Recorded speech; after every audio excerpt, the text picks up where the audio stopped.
James and I have known one another for around 15 years, though not really in depth. We have passed in and out of one another's lives, but of late we seem to have gained an interest in each other's willingness to exchange views and values.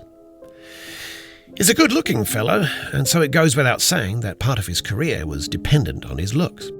But he is far deeper than his skin, of course. Running his own podcast because of his sincere interest in people, and having conversations with many and varied persons from all walks of life is in his blood, as well as 25 coffees a day, or some other ridiculous number. It was difficult to ask questions of James, not because I didn't have them to ask, but because he rarely talks about himself as the centre of attention, unlike yours truly. He finds his value in valuing others. We talk of everything from the human mind to the requirement of putting a sock in your underwear as part of one's profession, his time in Mormonism and his growth in critical thinking. Some of you may find the pace very slow. I make no apologies. The ideas we discuss need time. I create my ideas when I articulate them openly, and I'm willing to be embarrassed by getting them openly wrong. And James ponders and wonders whether he has anything of value to say, and so there is space in the conversation. Much like the IDW, long-format discussion is the way of the new media. People such as myself have grown tired of 6-minute snippets of news that neither edify or uplift. Not all stories have to be bad ones, and not all news needs to be sensational.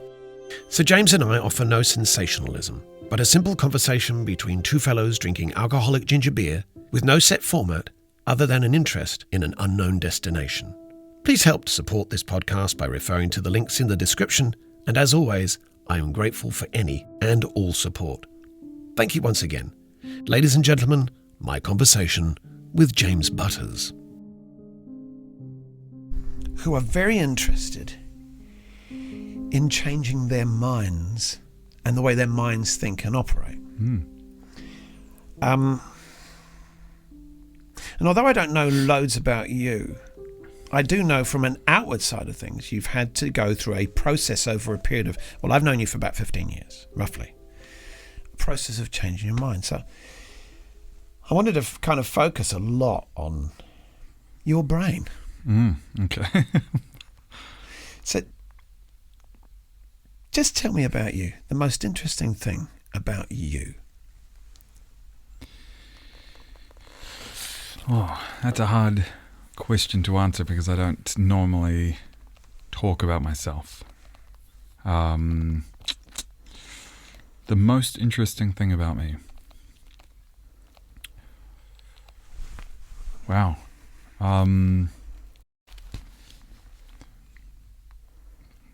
What are you doing? With my life? Yeah.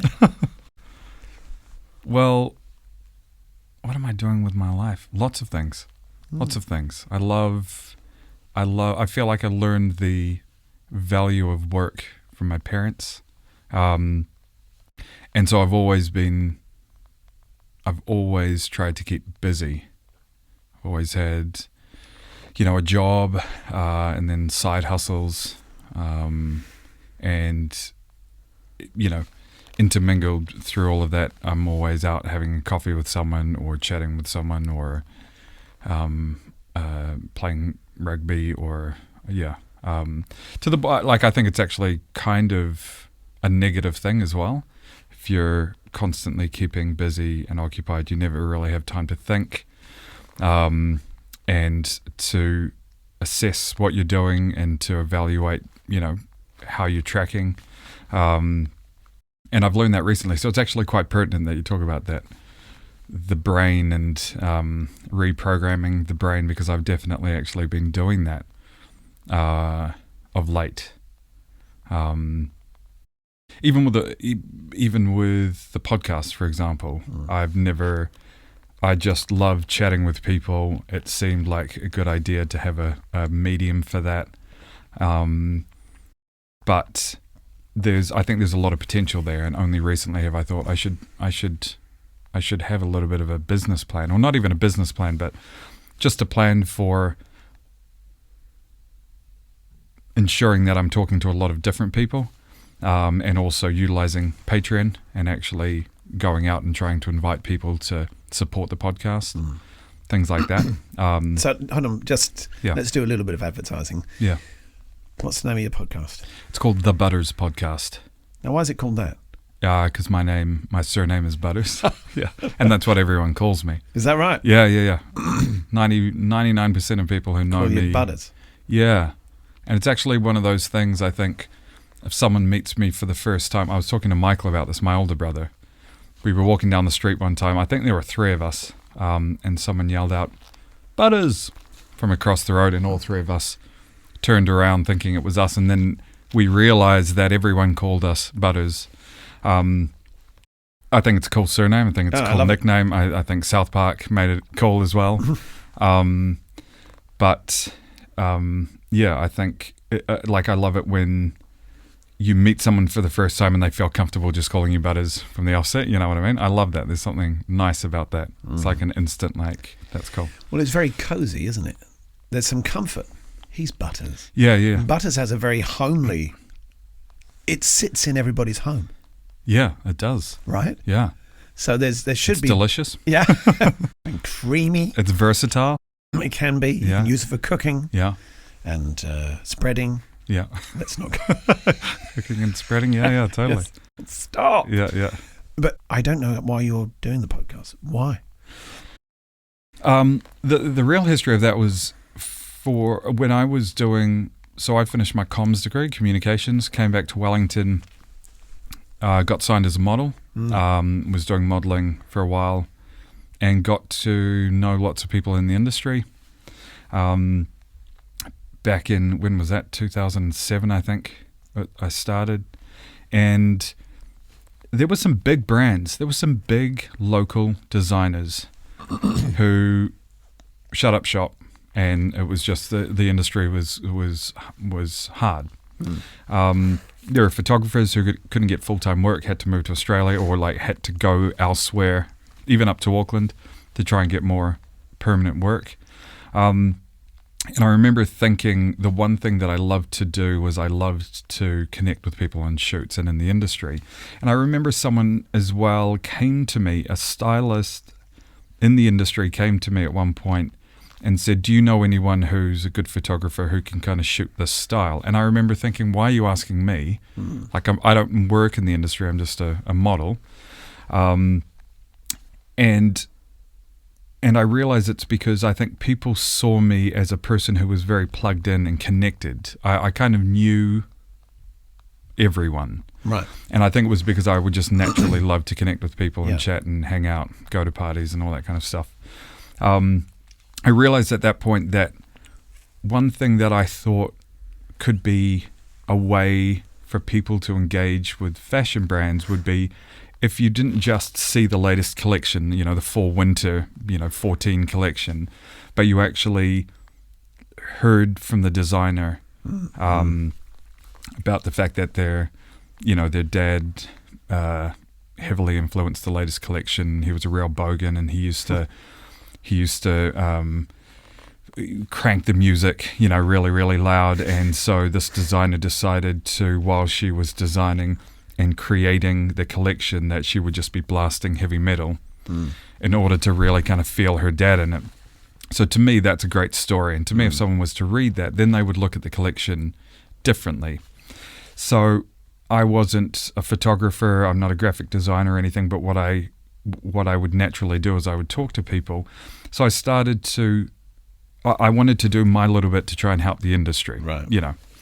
My modest bit, which probably didn't do anything. I don't know. But I would interview people in the industry and I would write about it. I would write something interesting.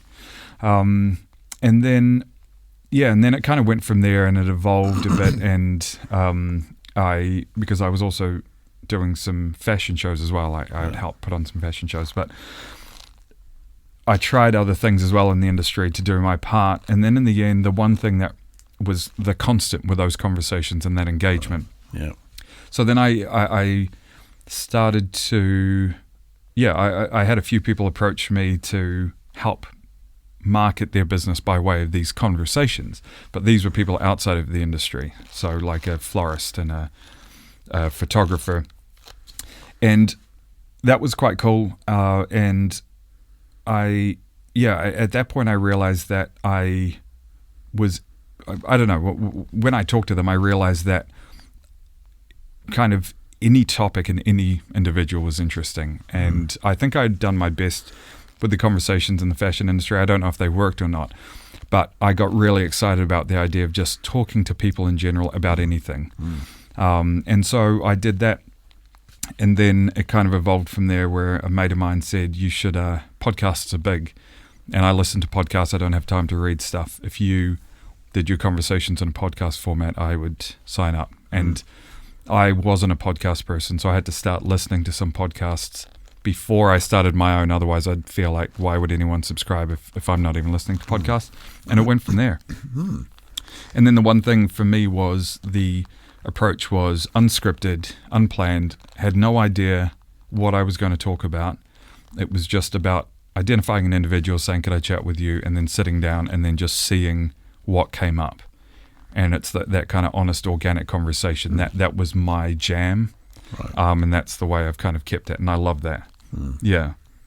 So there's a genuine interest in how people are thinking, how they're living their lives. Yeah. Who they are. The little things that they might not think are interesting, but are.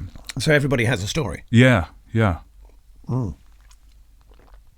So what's Butter's story then?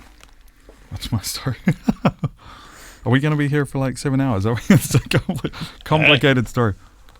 Well, I'm interested to see, because obviously you've just described a transformation, and it has a linear stroke exponential path. You know, the linear path would have been fashion industry, and then the exponential path will be now things of other interests. Yeah. And it's not just moved into a conversation; it's actually moved into another dimension, where people are not just talking about this kind of stuff, you know, their lives, but in actual fact, you've now become you've now become a pin in their life. You know what I mean? You've become a cog, if you like. And so, how are these conversations affecting you now? Well, that's a good question. Great question, Charles. Thank you. I'll put that one. Put that as the teaser. Great question. And I've told people this before. When I talk with people, I like to go away from the conversation and think, okay, they talked about reading. They talked about the cognitive benefits of reading versus listening to things, for example, and all of the benefits of reading books. And so I had that conversation with Laura Anderson. I set a goal to read 100 books this year, and I'm working my way through that. I was on track. I was actually ahead. Now I'm way behind. You talk to people about, cognitive bias and all that kind of stuff.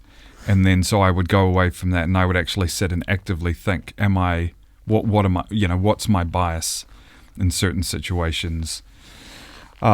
Just any kind of topic. Meditation. Talk to Doug about meditation. I started doing a little bit of meditation to kind of test it out. I feel like it's important to do that, not just to listen, but to actively put into practice things and step into people's shoes and experience things. And so I think, like, for me, that's one of the key ways in which the conversations benefit me. And again, I love that because I'm not just then having a conversation. I'm completely detached from it. Don't give a fuck. Am I allowed to swear on here? Oh, God, fuck yes. Don't give a Shit, fuck. cunt. There we go. Tourette's. I had no idea you had Tourette's. that's right. Yeah. But I don't want to seem like I'm detached, and I'm not. I'm really actively listening. I'm learning. And then, as was always the intention, I'm excited to share it with others, and I hope others learn and engage and try things out. But then I also go away and try things out, and I'm the better for it. Definitely, yeah. But I think there are a lot of things, unless you engage in the conversation, you don't really think, oh yeah, I never thought about it like that. That's a really interesting preposition or a way to look at things. I'm going to go away and really see what I can do to kind of add that. So Butter's experience is that the conversations now transcend Butter's yesterday. So there's always a transcendence between Butters as he was and Butters as he's becoming. And so that reminds me of the Matthew McConaughey speech he gave at the, I think it was the Golden Globes or the Emmys, where he said, when somebody came up to me when I was 25 and said, who's my hero? And he says, well, I'm my hero at 35, because at 35 I'll be where I want to be. All right. And then he said, when I met myself at 35, I said, well, you're not the hero that you thought you were. And he said, well, I'm a lot better than where I was at 25, so I'm going to reset that for 45. And he said, well, I never will meet my hero, but I'm really glad, right? I'm really glad that I walked the line towards the hero. Yeah. And I kind of feel that there's some ripplings in what you're saying, that, oh, wait a minute, there's a part of somebody else's humanity that says, I can reflect that. I can become something that I wasn't. I can transcend old Butters. And I really like that. My life at the moment actually is about that transcendence. Who I was 2-3 months ago is very different. And it sounds to me like you are very different than you were a few conversations ago. Yeah, for sure. So you're going through you're in a similar... Well, I think the thing is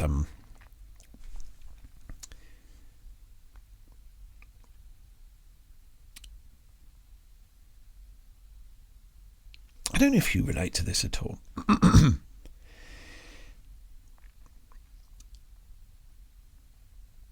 But I am guilty, like many are, I'm sure, but I'll point the finger at me. I'm guilty for seeing life through one lens too often. What do you mean, one lens? So the lens of an ideology. Okay, yeah. And then thinking, when you rid yourself of one ideology, oh my God, I must have had it. Is that all it is? So you have one ideal. Yep.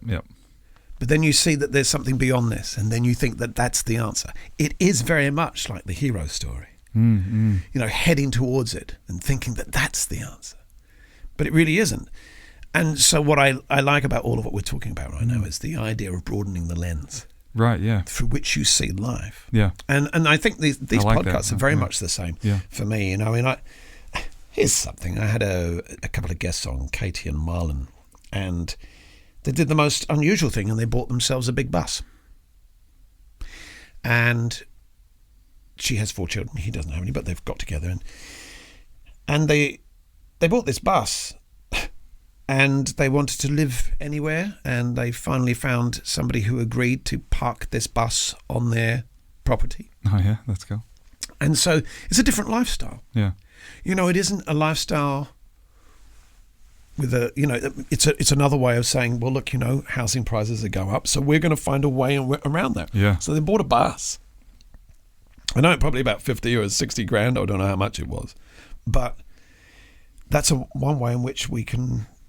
Wow, there is a way round for them this housing issue.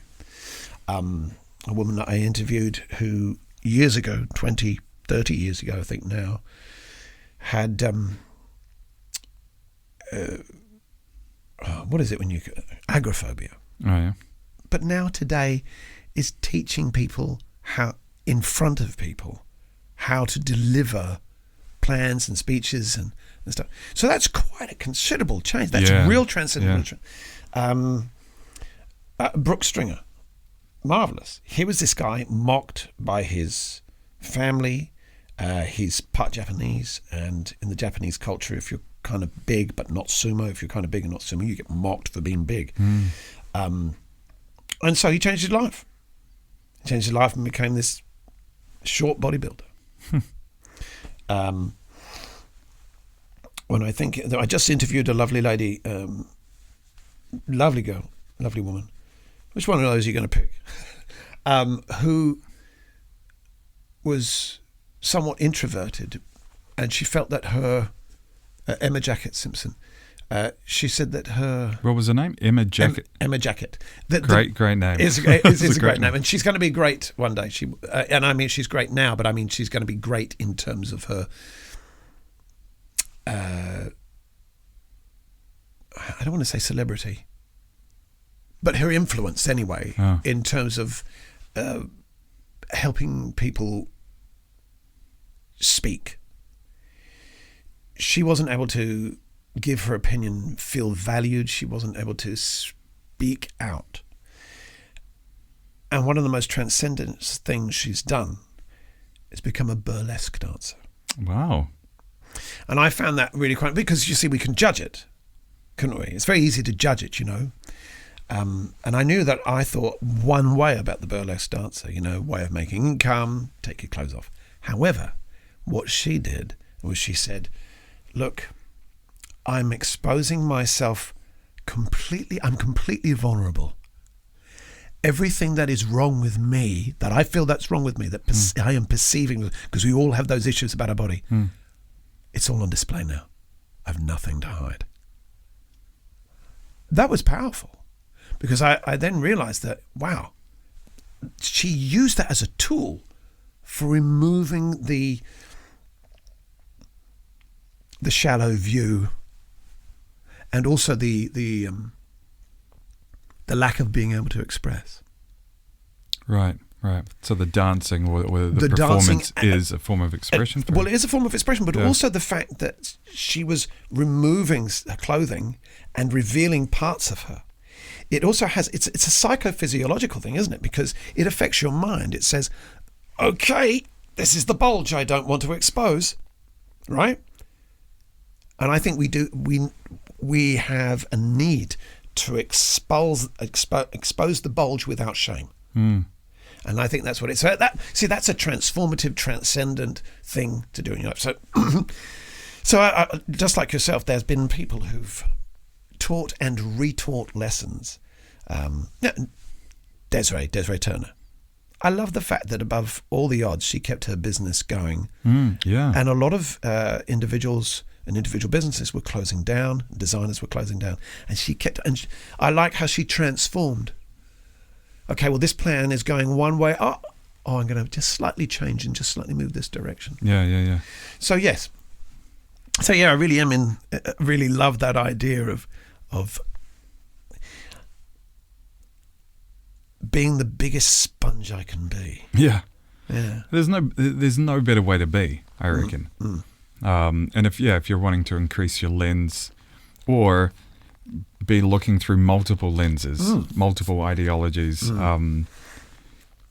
you have to be a sponge. Well, that's the thing about transcending where you are to a next level. The next level isn't it. You know, it's somewhere swaying between the left, right, up and down of life. There's some kind of, it's in the muck that you find, I guess I'm going to say truth, the most useful truth that you can find. Yeah, sure. Yeah. That's actually a good point. Yeah. I mean, you find the little nuggets of gold buried deep down in the mud, you know what I mean, in the soil. And you have to work hard for it, and you get tiny little nuggets. But yeah, that's actually a really good analogy you bring up there. Yeah. That's where it all is. And that's why I think one of the things I love about the podcast, the conversations, is you have to just go there without any bias or without any set kind of. I had this conversation recently with Laura Saxon Jones, who's was a ballet dancer with the Royal New Zealand Ballet for several years. Absolutely amazing person. And so I assumed we would talk about that, and I think it pops up very briefly in the conversation later on down the track. But you think that would be the type of thing you'd lead with. But we ended up, it was one of the most fun conversations I've had, and she ended up talking about how she sniffs things. how she takes in information by smelling things. We spend half the time just laughing and joking about smelling things, but it was, I think I actually said it in the conversation that I was glad I didn't go with any kind of set plans or questions, because that kind of conversation or that topic would never have popped up. I would never have a question be like, so do you sniff things? Right. And tell me about that. Yeah. And yet I learned so much about that. And then post podcast conversation, we would share photos and I would be like, these are the things I sniffed today. And I would actually actively smell something. You know what I mean? Like different things. Like I'd smell leather. I'd make a coffee and I'd smell the coffee beans for a while, which I've been doing for a while anyway. I would smell food. I would like inhale it and smell it for like a good 10, 15 seconds and then eat the food. And I would take photos of these things and I'd send it to her. And then she's like, here's what I smelt today. And we did that for a while. And I think within conversations, if you're really actively, intently interested in actually listening to the person as opposed to a conversation, which is just kind of a form of connection, which is also fine. But if you're actively listening and wanting to discover things about people, it's amazing. A single conversation can be the most amazing, informative, insightful thing you could do in the day. And I try and capture that in the conversations and then share it and hope that people, and they do, like I get a lot of comments back on each conversation. But you do realise, although you may not think so, because communication in terms of documentaries, conversations and interviews, they've been around for a long time. Yeah. But the pioneers of podcasts, and it's, 10, 15 years, but it's still in its infancy, Do you reckon? Yeah. Yes. Okay. Yeah. I don't think it's going to stop here. I think there's going to be something, just a feeling, just a hunch. Yeah. We haven't turned the corner yet where the world has gone, oh, right, wait a minute. The power's changed. Right. And I think, you're a pioneer, and you may not know it yet, because the conversations that you're having are valuing individuals on the micro level. And so we're very much interested in celebrity and having conversation with them. But the value of the individual on this local level, in actual fact, it is very much the butterfly wings. Now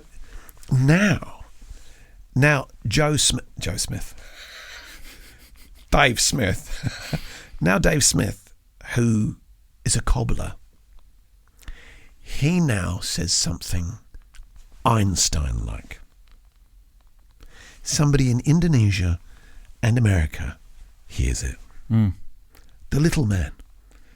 The chap who hasn't got the $1 million, he hasn't got the mansion, but he says something about a nail in a shoe, and somebody finds some kind of metaphysical meaning behind this nail in the shoe.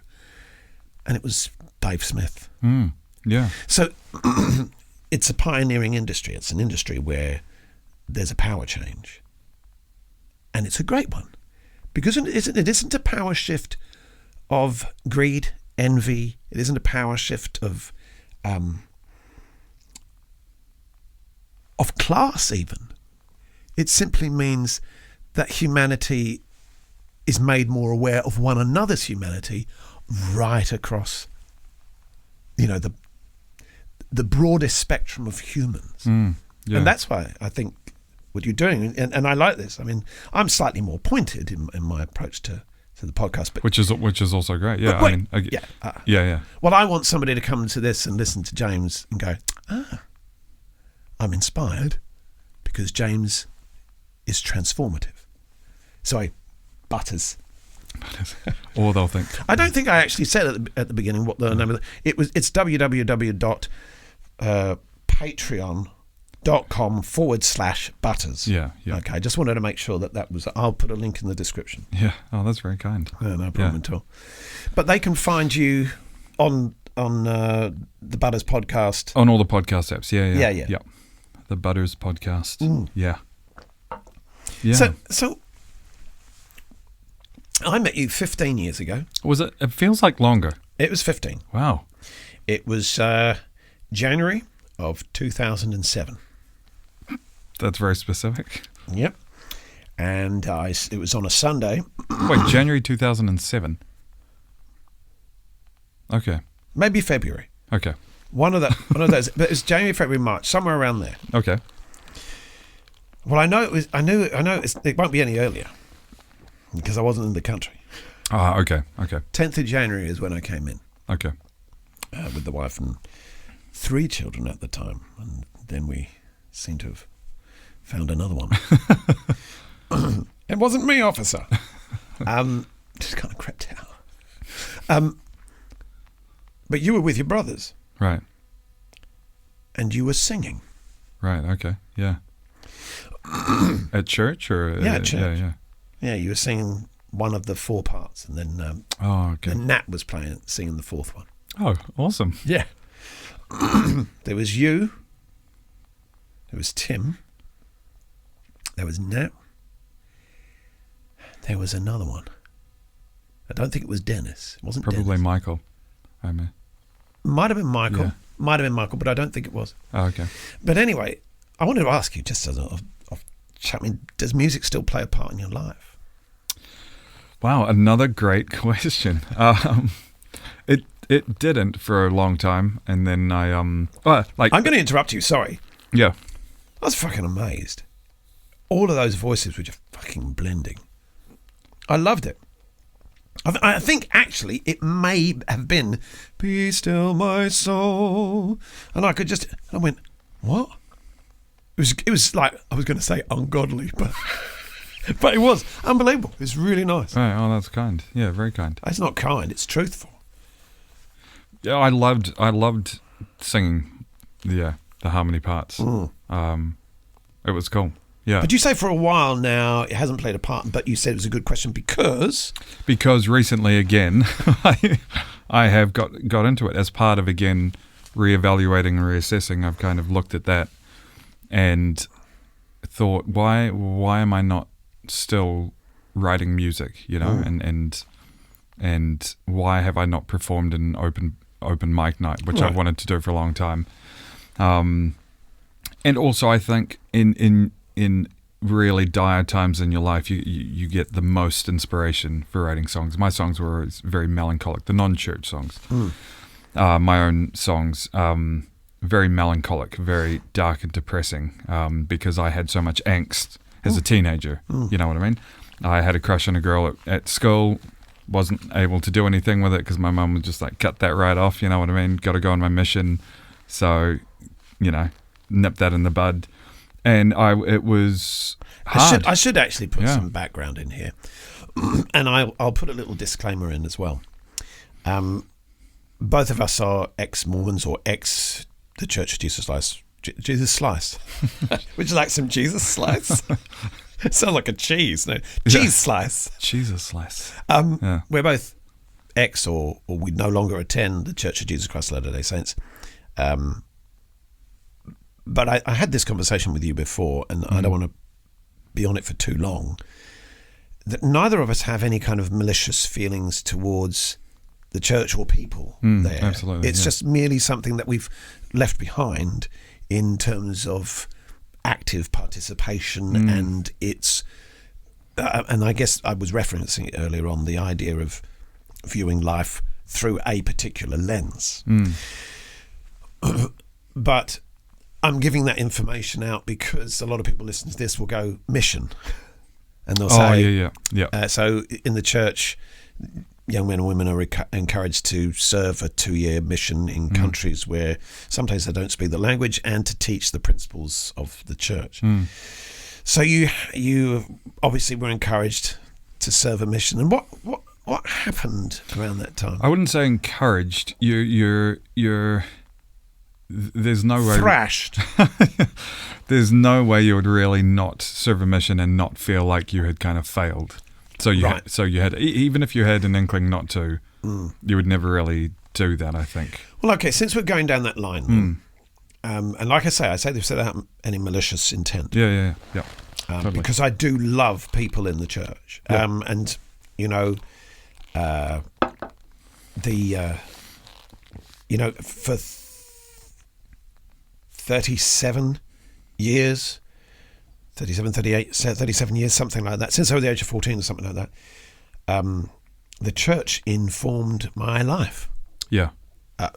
Not that long, 32 years. But these people, 38 years later, are some of my very best friends. And just when we're talking about the choice not to serve a mission, there was some rhetoric, there was some dogma behind that, some what do you call it?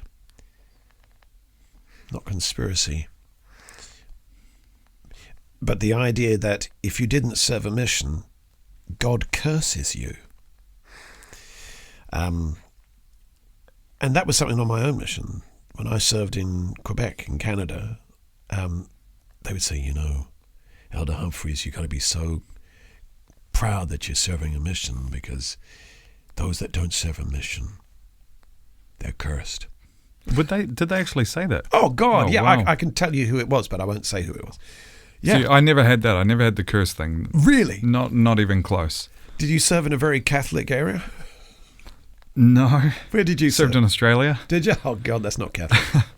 No, but I think it was just everything's built around it. It's all interconnected. You can't kind of step out. It's a church where you're fully immersed. You're kind of all in or all out, and in a good way. That if you're part in and part out, you yourself make the decision. You're like, I'm not feeling it. That's how it was when I stopped going to church too. I'd be out drinking, and wake up in the morning, hungover, smelling like cigarettes, getting dressed to go to church when I was already basically transitioning out. And then I would go there and I'd sit there and I just thought to myself, out of respect for the church, I wouldn't want to be here because it just doesn't feel right to me. I'm here, my body is here, but I'm not listening to the hymns and thinking, yes, you know. And so I remember there was one point where I just thought, I again, out of respect for the church, it's like, you know what? And even though the church is very much like all welcome, sinners, non-sinners, whoever you are, imperfect, you're all welcome. This is where, there's no judgment. But you kind of self-judge. I think if you don't go on a mission, you're feeling like, well, then, you're supposed to come back and get married and have a family. But if you hadn't gone on a mission, then those You've missed a step. Those around you would be like, well, you're not a return missionary, because it was a big status thing in RM. You're not a return missionary, so I imagine they would look at things differently and be like, well, if you weren't able to do that, how are you able to do the next thing? So I think it was more that. But I see that completely, because one of the things that happened at BYU that a lot of my friends who actually left the church, who had been to the Brigham Young University, a lot of the young women would feel whether or not you had the lines formed by the Mormon temple garments. Yeah. So for those who don't know, the Mormon temple garment is an undergarment, like underwear, whereby it's longer in the shoulder, in the leg, and it would symbolize an inward sign of your feelings about Christ. But a lot of and if you would wear them if you'd gone through the temple, and if you'd gone through the temple, you more than likely have been a missionary. More than likely, not always, but more than likely. And women would feel the legs of returned missionaries. Really? Yep. Feel the legs of returned missionaries to see feel the legs of guys to see if they were wearing Mormon temple garments. Right. I think I'd heard about that before. Never. Yeah. Interesting. So it is interesting. Yeah. So, but I think this is a really interesting conversation, and it's not really it's that ideological kind of expression has its language. This was a language, if you like, and unless there was adherence to it, then let me just switch that around the other way. The critical thinking that you and I probably have experienced as a result of leaving was suppressed because you couldn't critically think within the confines of that framework. That framework said, serve a mission, marry, have children, all those kind of things. All of those things I did, by the way, and I don't regret any of those things. But I do regret not having a broader spectrum in how I viewed life and how I was able to. I feel so much better about me because I'm able to do things that I'd never, going to psychotherapy, talking about things I never thought I would do or say, or feelings I've had. So it is quite incredible. So what happened? Actually, just what happened there? You served in Australia. You came back. What happened after that? I came back. You got more of that shit, man? No. Do you want some of mine? Oh yeah, I'll have some of yours. You're obviously not a heavy drinker. You're obviously not a heavy drinker of alcoholic ginger beer. I love alcoholic ginger beer. It's so good. Feels fresh and healthy. Is that right? At the same time. Call it us now. I should have brought 2 bottles. Sorry. That's all right. Don't worry. I came back and I actually want to jump back to one thing you were saying, if you don't mind. Yeah, go. That was one of the things, one of the reasons why I left the church is because I did feel like everything was super prescribed. And there was that aspect of blind obedience. I'll say blind obedience, even though I know that's a bit of a cop-out. Blind obedience, you do what you're told. Everything's very prescribed. My family also played a big part, I think, in my family and mum and dad and their work in the church and my dad being a stake president and all that kind of stuff. It's kind of like there was even more intensity, I think, on having to do things right and be an upstanding, and a good representative of the Butters family name, you know what I mean? And I think... Sorry, just for the audience, how many brothers and sisters do you have? So I'm one of 13. One of 13? Yeah. Right. So big family. Big family. Yeah. Yeah. And there were those aspects of as well, the singing and all that kind of stuff, Look at them up there singing like angels, so perfect. Yeah. You can't fail. And I was always the black sheep of the family anyway. Right. And so, but coming back to what you said before, I wanted to have my own kind of critical thought. I wanted to make mistakes and I wanted to learn from those mistakes. But it's funny, I don't know if it was a lack of maturity or anything like that, but I've had conversations with people recently, including, again, my brother, Michael, and the way he describes things is so different to the way I remember things in church. I feel like if you had like better teachers who weren't just reading from the manual, here's lesson 33, Christ divides the loaves, I was going to say in the forest, he divides the fishes and the bread or what have you. You'd read through it, you'd have some questions, people would ask it, that's the right answer from the scripture, cool, move on. It was just, it was rote, you're just going through it. Whereas I've talked to Michael about a few things, and the way he describes it is so different. And I find myself coming away thinking, I never really thought about it like that. Even things of like the idea of heaven and hell, and hell on earth being your own torment, and we all kind of experience that. You do something wrong or you do something bad, you hurt someone, you feel bad about it, you're tormented from it, and the idea that you live in your own hell that you create, you know what I mean, and you live in the happiness that you create as well. I feel like so many of the things that I would look at something and say there's a heaven and a hell, and the hell doesn't exist here, and it's all fiery, and we go there afterward if we're really bad, versus an actual hell within yourself and a hell on earth, and all that kind of stuff. There are so many other things, I can't think of them right now, which is really bad. But just the way he's described basic principles, fundamental principles of religion and Christianity, in a way that has left me thinking, that's actually really cool. And if I had someone like that at church who described things in a different way and really looked outside the box and actually used their brain more rather than just using the manual, I think it would have been quite a different experience. But that's the theme of your new life. You see, your theme is now, let's have the conversation. Because I don't think we really... Look, most of the time we want answers. But we don't acknowledge the teacher. The real teacher is the life. It's the bitterness. It's how tough life is in many ways, especially psychologically these days. And we've kind of transcended the physical kind of, we're going to die at 30. But we've engaged in a new issue.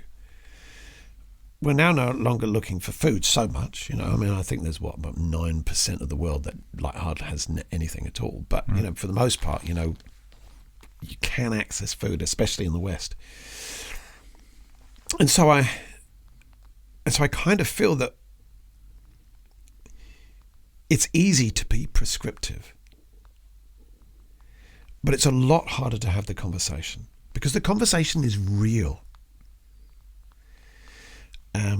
Yeah, and it can be disconcerting to exist in kind of a grey, unknown area. It's like the yin and the yang. Within Jordan Peterson described it. Within the yin and the yang, there's a white circle and a black circle. Yeah, but they're operating within one another's spheres. And it's the order and the chaos. Yeah. Within order, you have chaos, and within chaos, there's order, and they connect. And that's, that's. I mean, some people would say, a common problem today is that we're constantly chasing happiness, and we have misunderstood the fact that sadness is equally as important an emotion as happiness and joy, and we avoid it, and we just I have chase the conversation. I can tell you, I have a conversation about this pretty much every day. Right.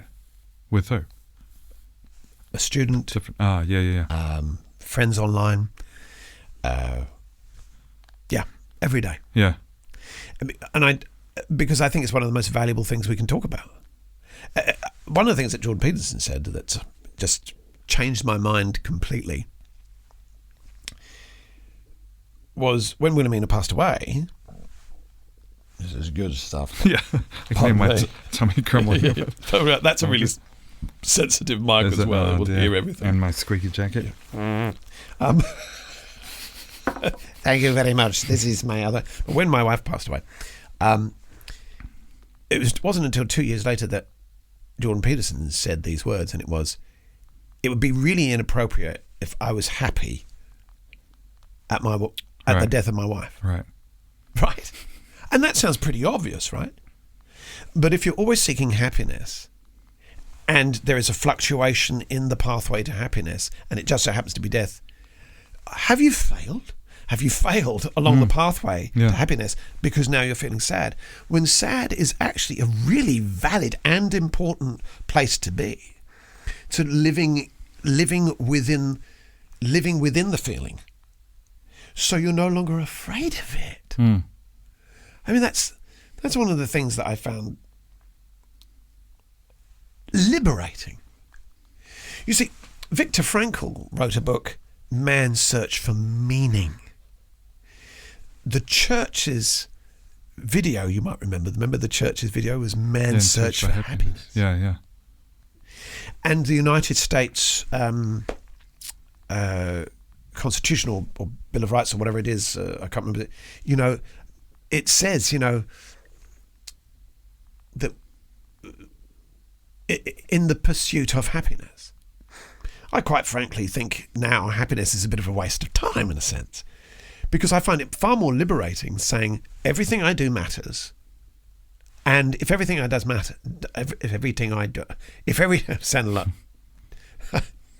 sound like President Bush, is our children learning?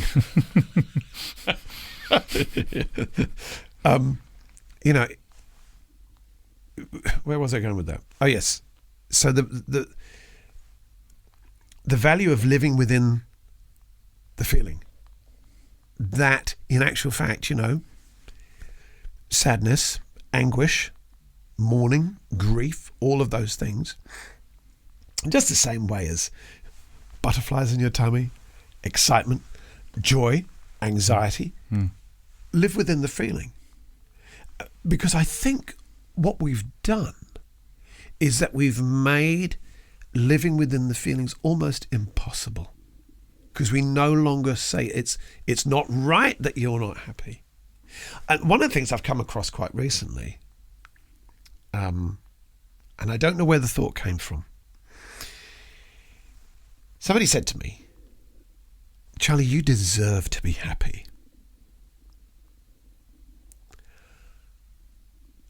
And I thought about that statement. It's one that we throw away a lot. You deserve to be happy. No, I don't. I don't deserve to be happy. I don't deserve anything like that. If it comes along, that's okay. Yeah. What I deserve is life. I'm born into it. I deserve, in terms of, it is what it is. And I think we can give inappropriate meaning to what is life's natural function. We breathe.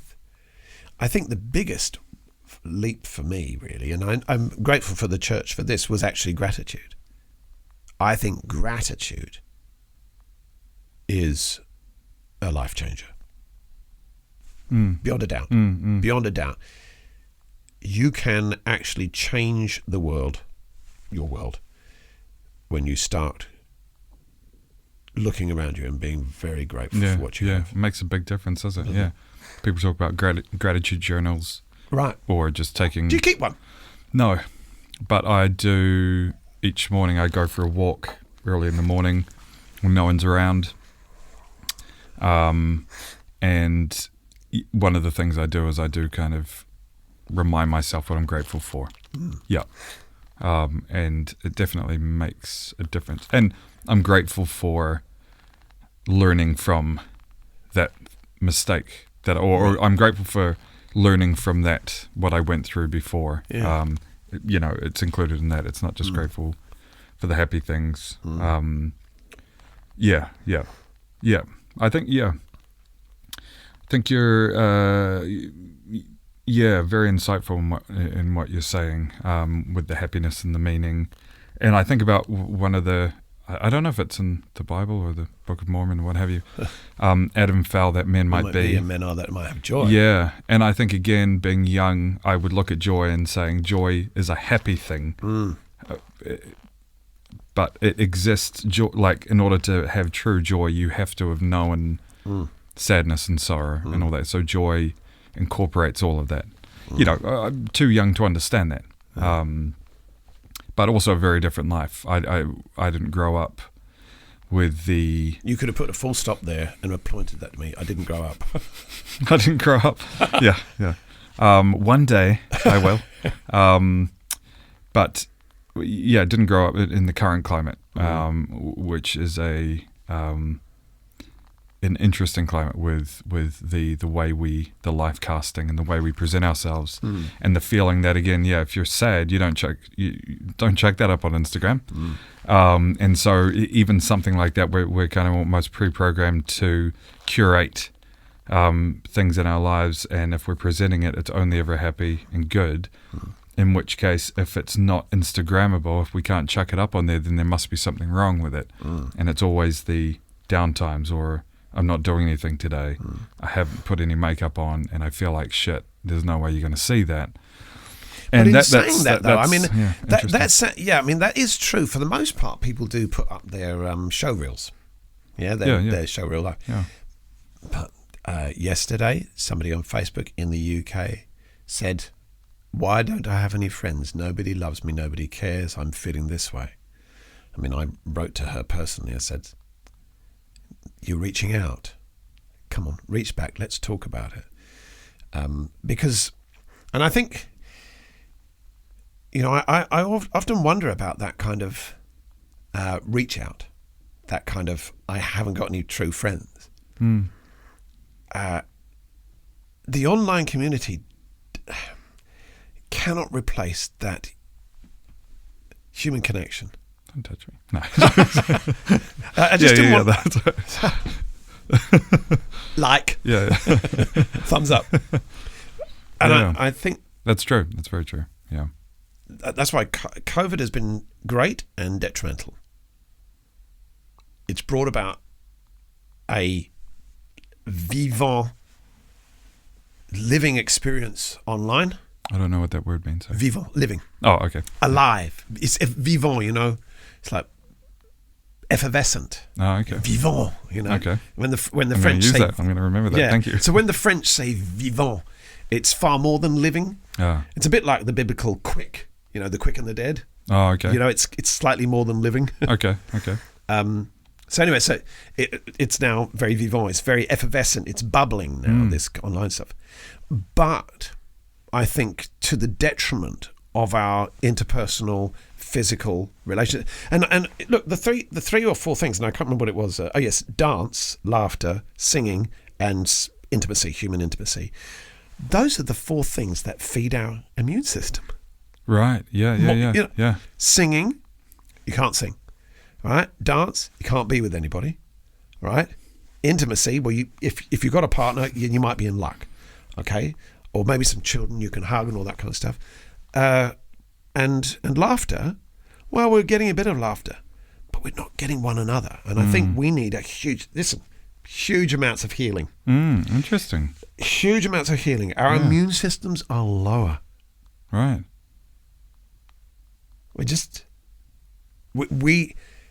And think about it in comedy clubs, man. Those are great places for your immune systems. Right. Interesting. Yeah. Right? Yeah. Those things are where we go. That's why hugs are so important as well. Oh, fuck. Like, God, hugs. hug the shit out of people. That's what we should be hugging that's right. like crazy. Ill health is caused by lack of touching. And I know, in this climate, everybody's going to say, what? Where's the fucking mask, you bastard? Yeah, and you don't want people reaching out and just touching someone and say, I'm doing you a favor. I'm helping your immune system. You're welcome. Yeah, that's right. Yeah, I yeah. love your knees. Yeah. Well, you know, I was thinking about that. I was listening to Eric Weinstein. You were talking about sniffing earlier on. Yeah. And apparently how wine tasters are so, you know, these connoisseurs, they, it isn't the taste buds on the tongue. It's the taste buds are actually very limited. That swishing in the mouth actually creates the aroma that hits the nose on the inside. And so this is a bit of a jumbled bit of information just flowing out like vomit. But that was something that I learned on a podcast. 10 minutes of listening to somebody talking about what wine tasters do. And not everybody can be a wine taster. Yeah, I've heard that too. It takes quite a lot of talent, extreme talent. Yeah. But gene pools, you know, my nose doesn't have that sensitivity. Somebody's got to be able to... Yeah. The world is a little bit unfair in its proportioning of the various talents. You know. Unfair but fair, I guess so. Like, because then everyone gets some talent of some kind. Yes, well, as Jordan Peterson said, you know, there are there's a multiple level of games we can all play. Right, yeah. So, talking about games we play, where does this go, James? Where does this go? You're doing podcasts. Where are you going? I don't know. I'm Do you like that? I'm comfortable with that. Yeah. Which is a bit of a divergence for you in terms of, you know, think about religiosity and the certainty required in order to... Yeah. Yeah, for sure. Yeah. I think I have an ability to not, and it's not unique, but I think I have an ability to be extremely present to the point that everything else around me could be burning down. You know what I mean? And if I've engaged in a conversation for the podcast, I would never want that person to feel that in any way that I'm distracted by something. So the place can burn down and I'll still continue on the conversation if they're happy to. But being present often means as well that I'm not necessarily forward thinking. You know, so I've just turned 40 a couple of days ago. Happy birthday. Thank you. And I'll raise a glass to you. Cheers. Of a little bit. Let's clink. Nice. Let's drink this cat piss and hope for the best. It's actually quite tasty. Yeah, I'm 40 and How's that feel like? it feels fine. I feel exactly the same As? as I was when I was 39 the day before. Do you feel the same as 28? Absolutely. Do you? Yeah. You'd probably know it because you're a musician, but apparently there's a song from 1983 called like the 40s or something. Mm-hmm. It's like a funny song and they're talking about like having a backache and all this kind of stuff. And yeah, I feel as fit and strong as I think I always have felt.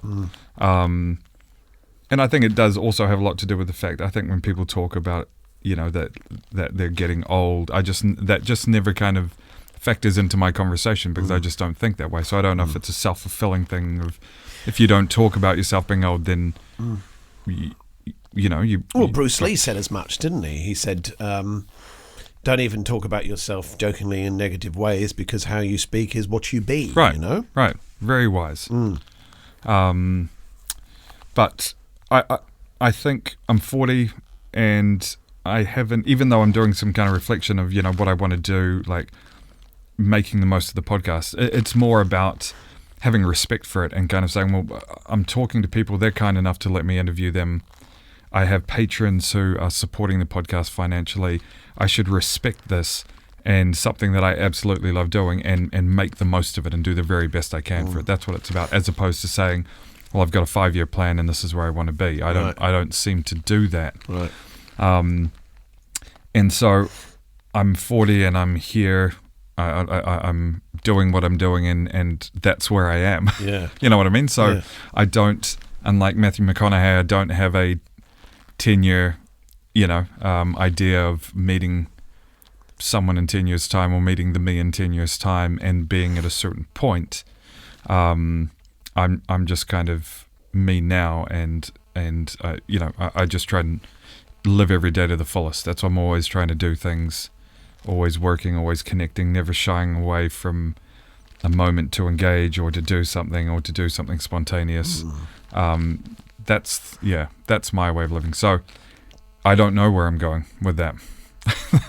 It probably sounds really bad. I don't think it is bad because, you know, living with uncertainty is one of the most greatest comforts we could ever have. Because letting go of the anxiety that's surrounding certainty makes the world open up. The future actually opens up when we aren't looking for the full stop. Right. You know, like that idea of the symphony, you know, we don't play the symphony for the last note. Right. We play it for the whole journey that it takes us on. Yeah. So have you ever seen that video on YouTube of the final kind of like symphony pieces? Sounds familiar, but and then they just have a whole bunch of different things, and so you're just there in that moment, that final moment, and it's amazing to watch. It's amazing because flick it through to me. Because you're listening through, and then you would kind of miss that final crescendo. You know what I mean? That climax. But someone's actually pieced them all together in this montage, and it's fascinating. It's fascinating to watch. I'd like to look at that. And I'll put it in the description. Yeah, that'd be really be really cool. Yeah.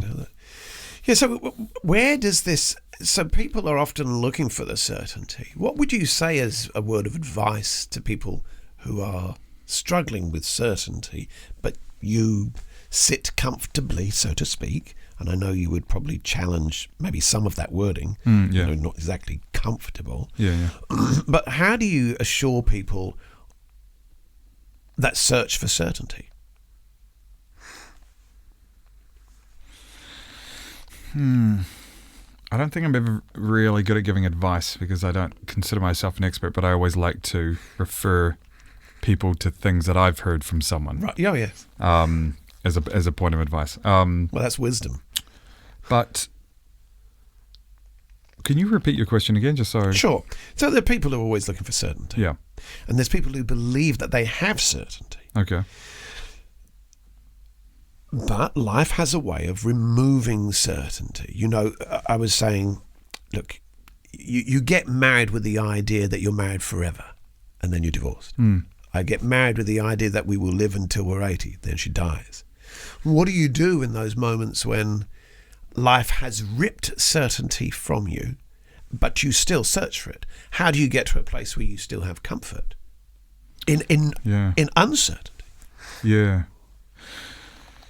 The only thing that comes to mind is, I think, again, the more people you talk to and the more perspectives you have, and even the more instances that you've stepped into yourself.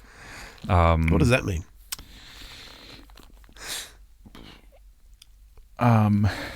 Stepping into yourself is a really great phrase. I love it. So, or not stepping into yourself, stepping into other, like, I don't know how honest I should be. You can be really fucking honest. But this isn't going out live, right? No, this isn't going online, should I say? It is. It is, yeah, I know.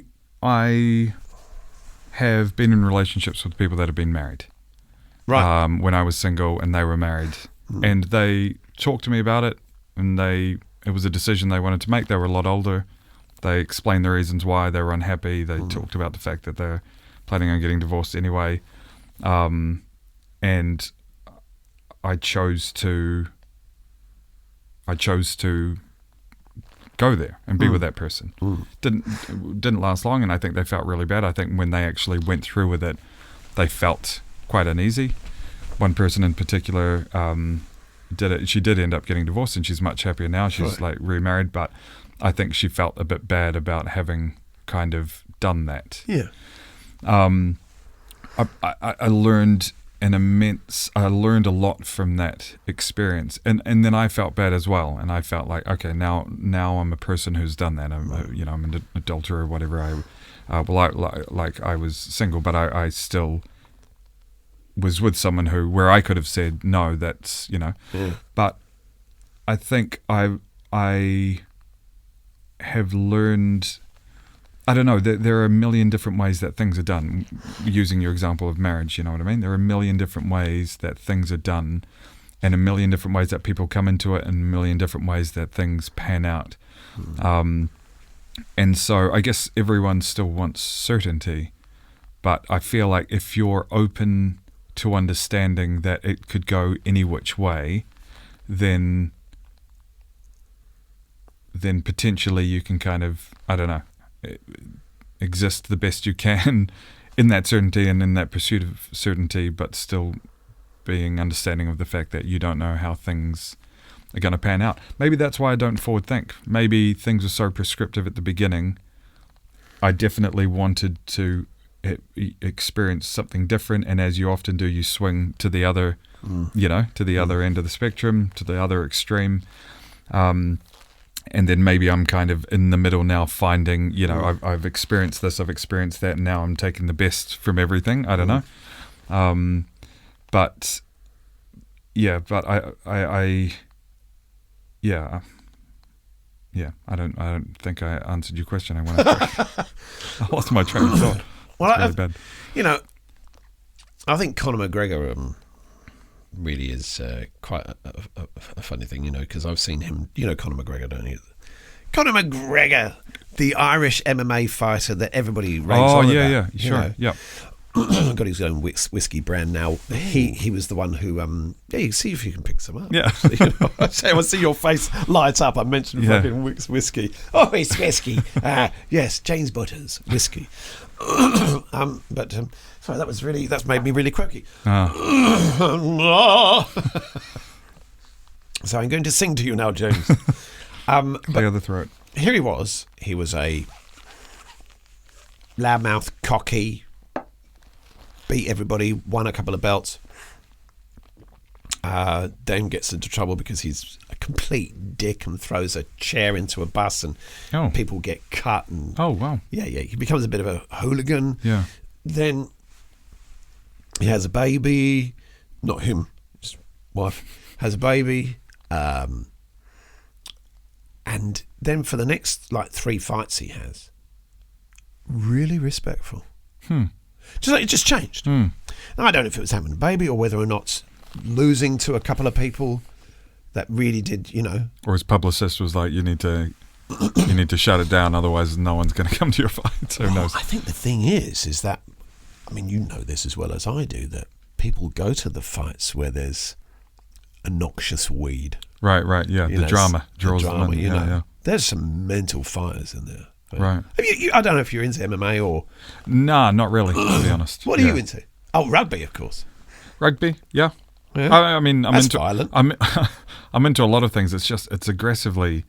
I just can't watch it when they're down on the ground. You know what I mean? And you can tell the guy's been knocked out by a roundhouse kick, and then they will still come down and elbow 3 or 4 times until the ref. I can't I'm watch laughing it. at that because I know exactly what you mean, and I don't like that. But my thoughts aren't with the guy on the ground. My thoughts are, ref, you're supposed to stop this, And And maybe the guy's out, so he can't feel it anyway. So a couple of knocks to the head he's doesn't still make a getting difference. damage done to his Yeah, head. but it's just I can't watch it. I cringe. Well, that was when Tommy Morrison got knocked out by not Michael Moorer. Who was his name? Oh God! Wait a minute. You were born in 79? 81. 81. Yeah. You were born in 80. Oh yeah, because you're 40. That's right. Because you're 40. Who did he get? I can't even tell you who he got knocked out by. But the ref didn't step in, and literally Tommy Morrison, 7 or 8, boof, boof, and his head was like this. I couldn't believe how he did it. Wow. Yeah. So how much rugby do you play? Well, I've stopped playing. I don't think I'll play this season. I'll probably jump in for the odd game, but I think just got too busy with other things, Right. work and stuff. Yeah. Yeah. All right, but you've done it most of your life. No, just in the last 3 or 4 years. Oh, what yeah. brought that on? I had some mates that were playing for OBU, Old Boys University, the Wellington Right. club, and I was just. I remember feeling like my life was very sedentary Right. and very delicate, and with work in the fashion industry and all that kind Yeah. of stuff, and I needed that balance. I needed the yin to my yang Right. of a masculine thing Right. to do, and rugby was it, and it was awesome. I loved it. I absolutely love it. But I Right. think if I had more time, but Saturdays, when we play, are one of the best days to get out and be able to, Right. do the podcast Yeah, and other yeah. thing like that. Yeah, Look, I'm just going to say, there's a lot safer things you can do instead of rugby. lawn bowls. Is that what you're thinking? Well, you said masculine. Yeah, Funny enough, my dad was a lawn bowler. I would love to play lawn bowls. Lawn bowls is actually a very skillful game. But Yeah. I was only going to suggest, I've just borrowed a chainsaw. Oh Cutting yeah, trees Yeah. makes you feel like a man. yeah. I bet. Good old lumberjack, just like. Oh. But the thing is that, we're moving into this, environmentally aware and so world. And this is a battery operated chainsaw. Ah, And it's quieter. yeah. Is it as powerful? Yeah. Does it do the job? Not, God, you would see this thing. Actually, You're going to bring it in.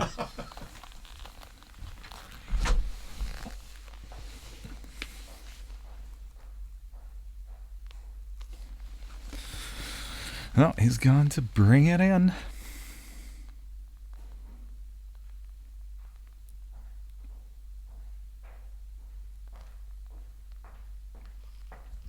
no, I've never done this. I've never done this before. I thought you were joking, but then I heard your footsteps disappear, and I'm like, yeah, he's going to This bring it is- in. Wow. So this is so here, look. This is a so I'm not the microphone. So there's your battery.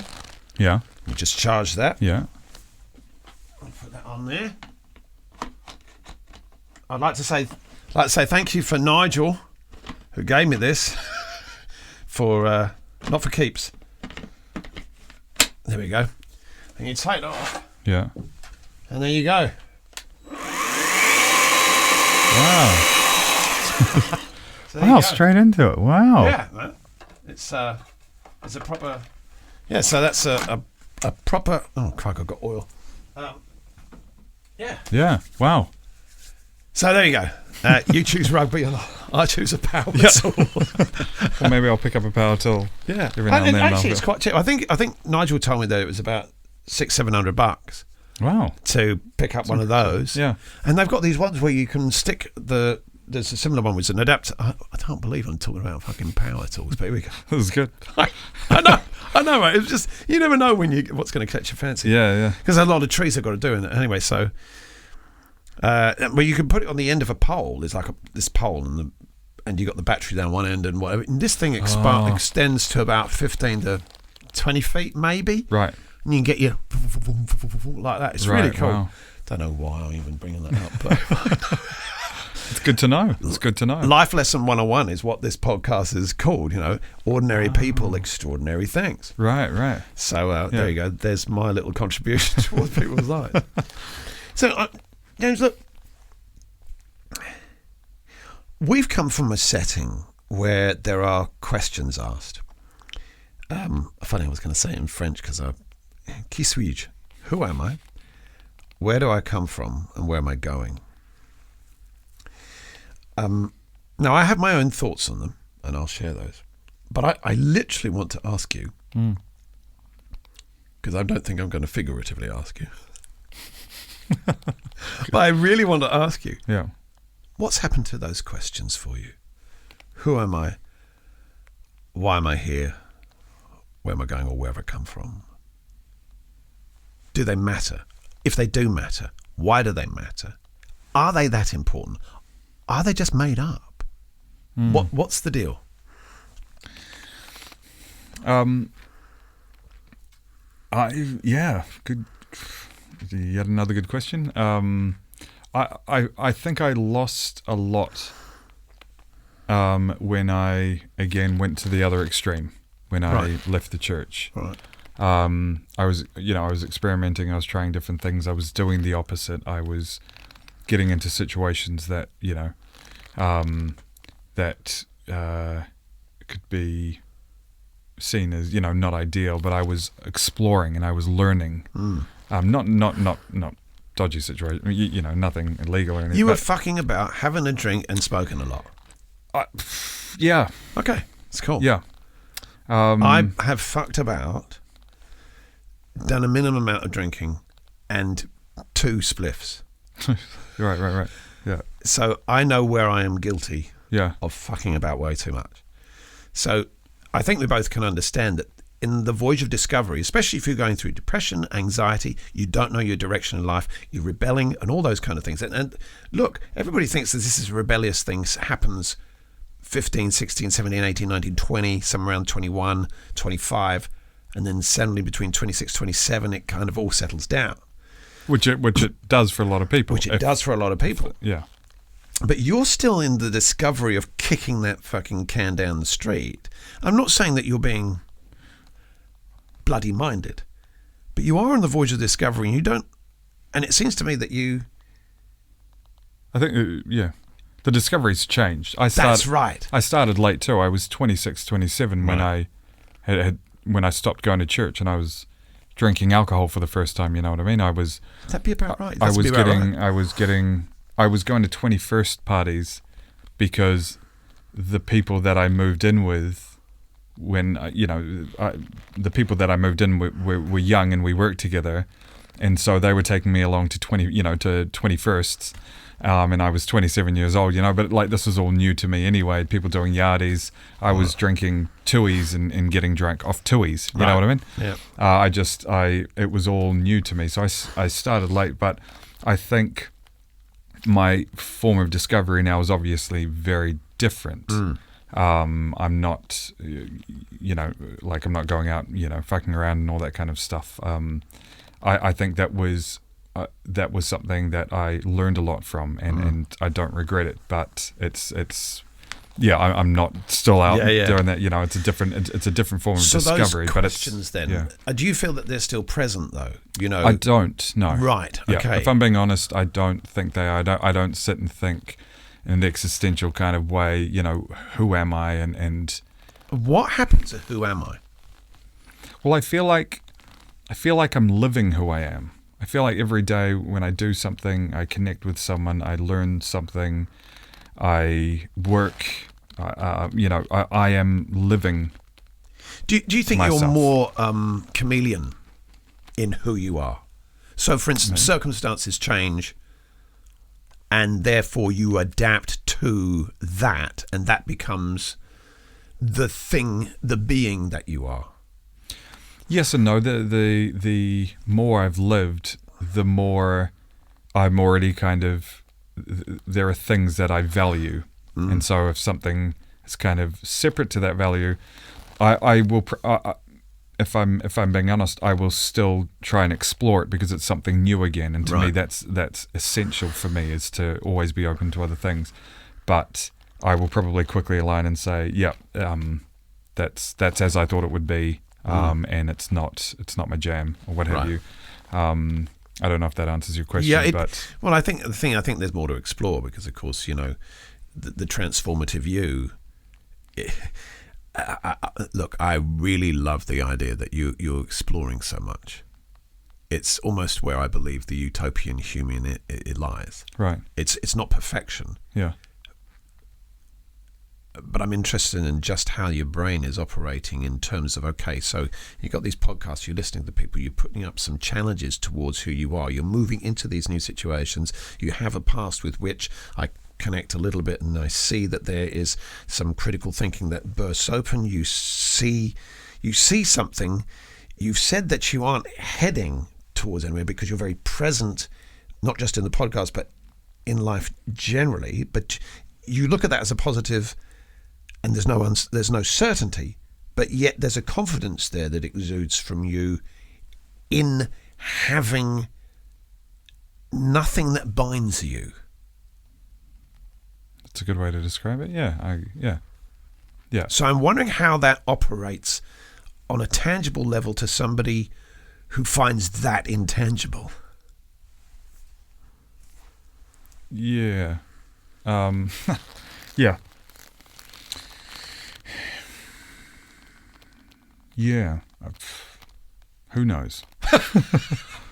Who knows? I mean, there are pros and cons to everything. Tell us about a con. There are pros to being present, and then an obvious con would be that you don't have a direction. But I don't see that in you. Well, I don't see it either, but I imagine that would be a con. If I was talking to someone who was very organized with their life, and they see where they want to go and they're working toward that, I imagine they would look at how I operate and Panic. hate it. And yeah. But then I would look at the way they do it, and firstly, I would think awesome, because you've got a plan. Yeah. First and foremost, you do you, as my good friend Sean would say, you do you. But secondly, I would then look at that and say, but how, you can be so committed to the end goal that you don't enjoy the journey and you don't diverge, right. and you can lack spontaneity. And to me, some of the greatest experiences I've ever had have been those spontaneous moments. Yeah. And so pros and cons, I think, to both. But I recently was going through a bit of a tough time, in that and this is what prompted the me kind of getting up in the morning, going for walks, being grateful, and just kind of talking about things in a positive way. I lost track of seeing the positive in things, and people would always say that about me too. They would say you always kind of look at things unobjectively, no judgment. You're not critical of people, and you always you always seem to find a positive in things that can seemingly be really morally bad, or not morally bad, but bad situations. And yet I'm kind of like, well, if you think about it this way, that's quite interesting, or what have you. And I lost track of that. So that's why it was pertinent what you said before, because it's kind of something I've been working through. But I think one of the things that, and so that's been good, and it's just normal life stuff. It's just normal life stuff. Yeah. Sometimes you get down, so just work through it.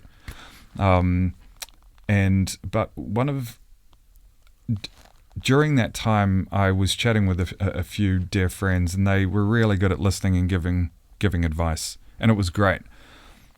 And 3 or 4 weeks of that, and then I felt like, and it was quite a intense time, but I felt back to normal, and I was like, this feels great. I feel calm again. I feel grounded. I feel confident in what I do and how I live my life, a life less ordinary. Right. But it was in that moment, I'm glad I worked through it, and I definitely felt like it was character building, and I felt like I came out stronger and more resolute. So it's great, again, working through the down in order to then come out happier, and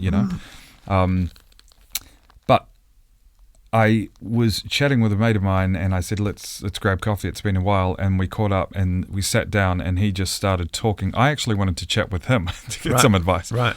He just started talking, and for like 45 minutes straight. And then afterward, he messaged me and he said, I'm so glad you messaged me. I think maybe he didn't realize that I didn't know he was going through stuff. Right. He said, I'm so glad you messaged me. It was like perfect timing. And he said, I've always been drawn to your energy. You're just such a supportive, non-judgmental person. And there have been a few other people recently too, in recent weeks, that have needed support, and I've been there to do that. My point in saying this is, I feel like when we talk about kind of what we do in life, or, who am I?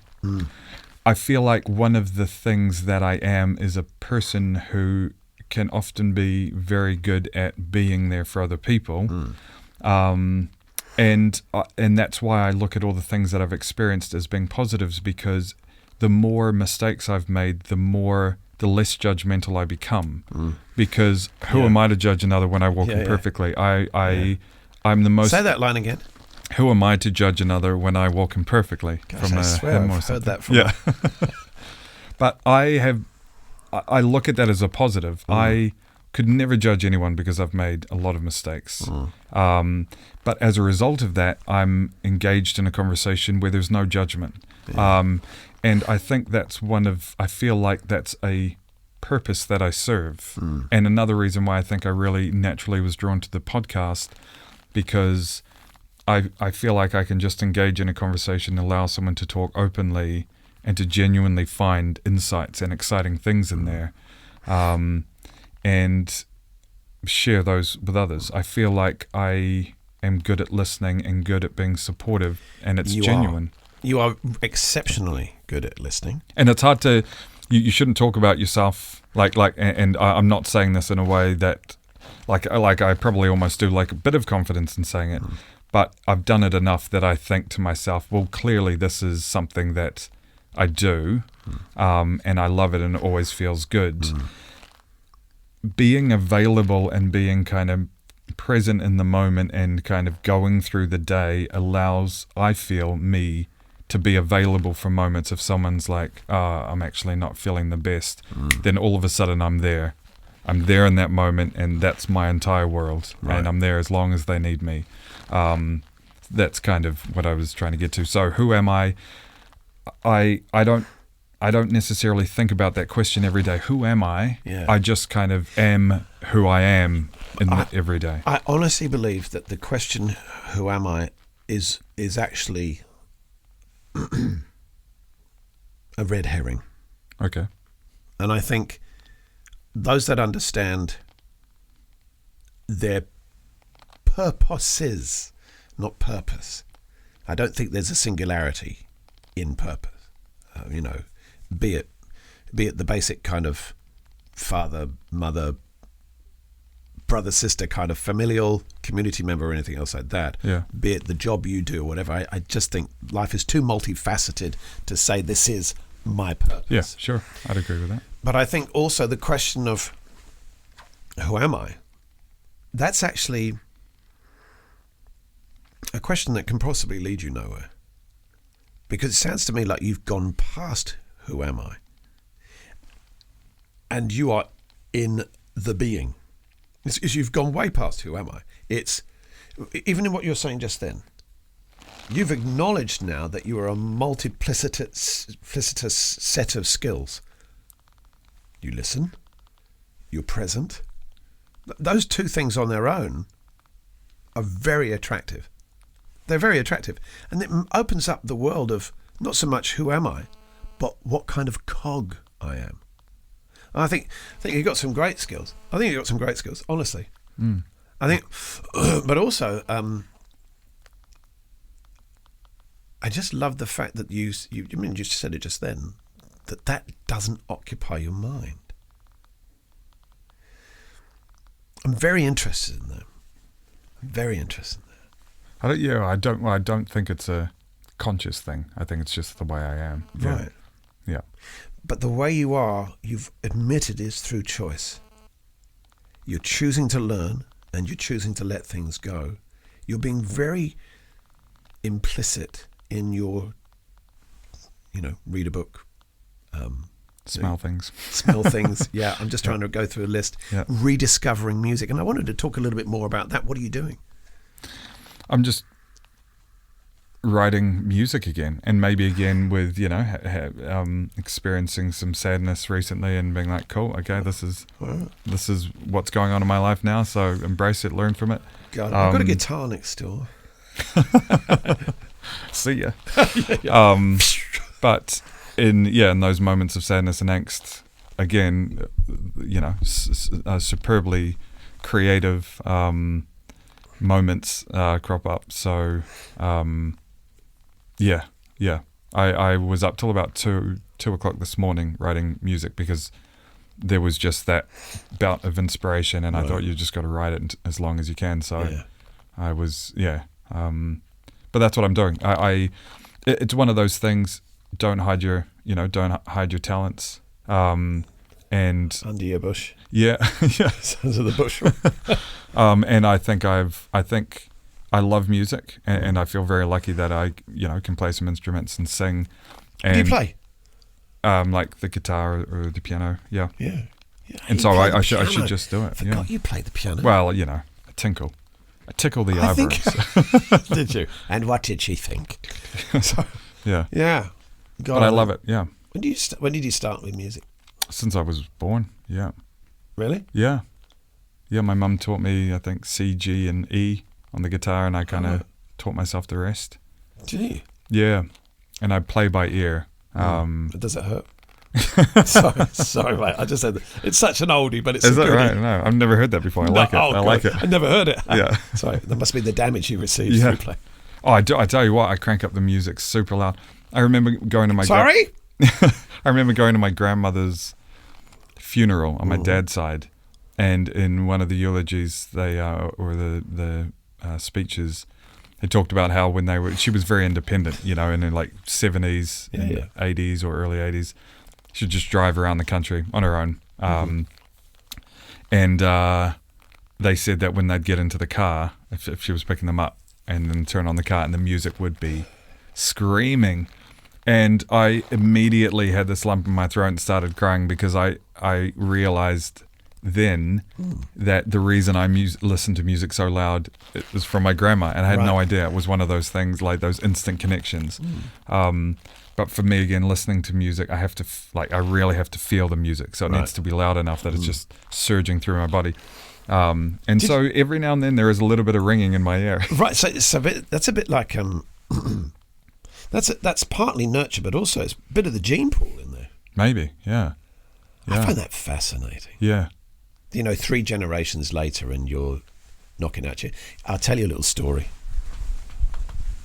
So, for those of you who want to kind of a little bit more insight into the missions that you and I would have served, there's between 200, 250 missionaries per mission, maybe a few more, but somewhere around there.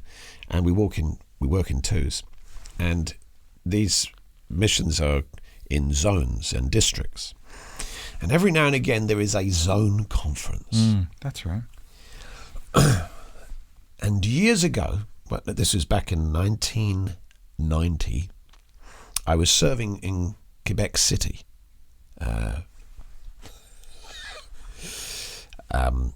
And there was a conference. And there was a VIP in the church. I think his name was Dallenbach, Elder Dallenbach.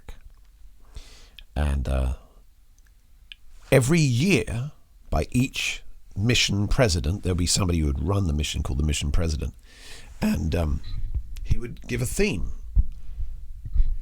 For the conference? For the mission, or for the conference. And the first one was 440-400.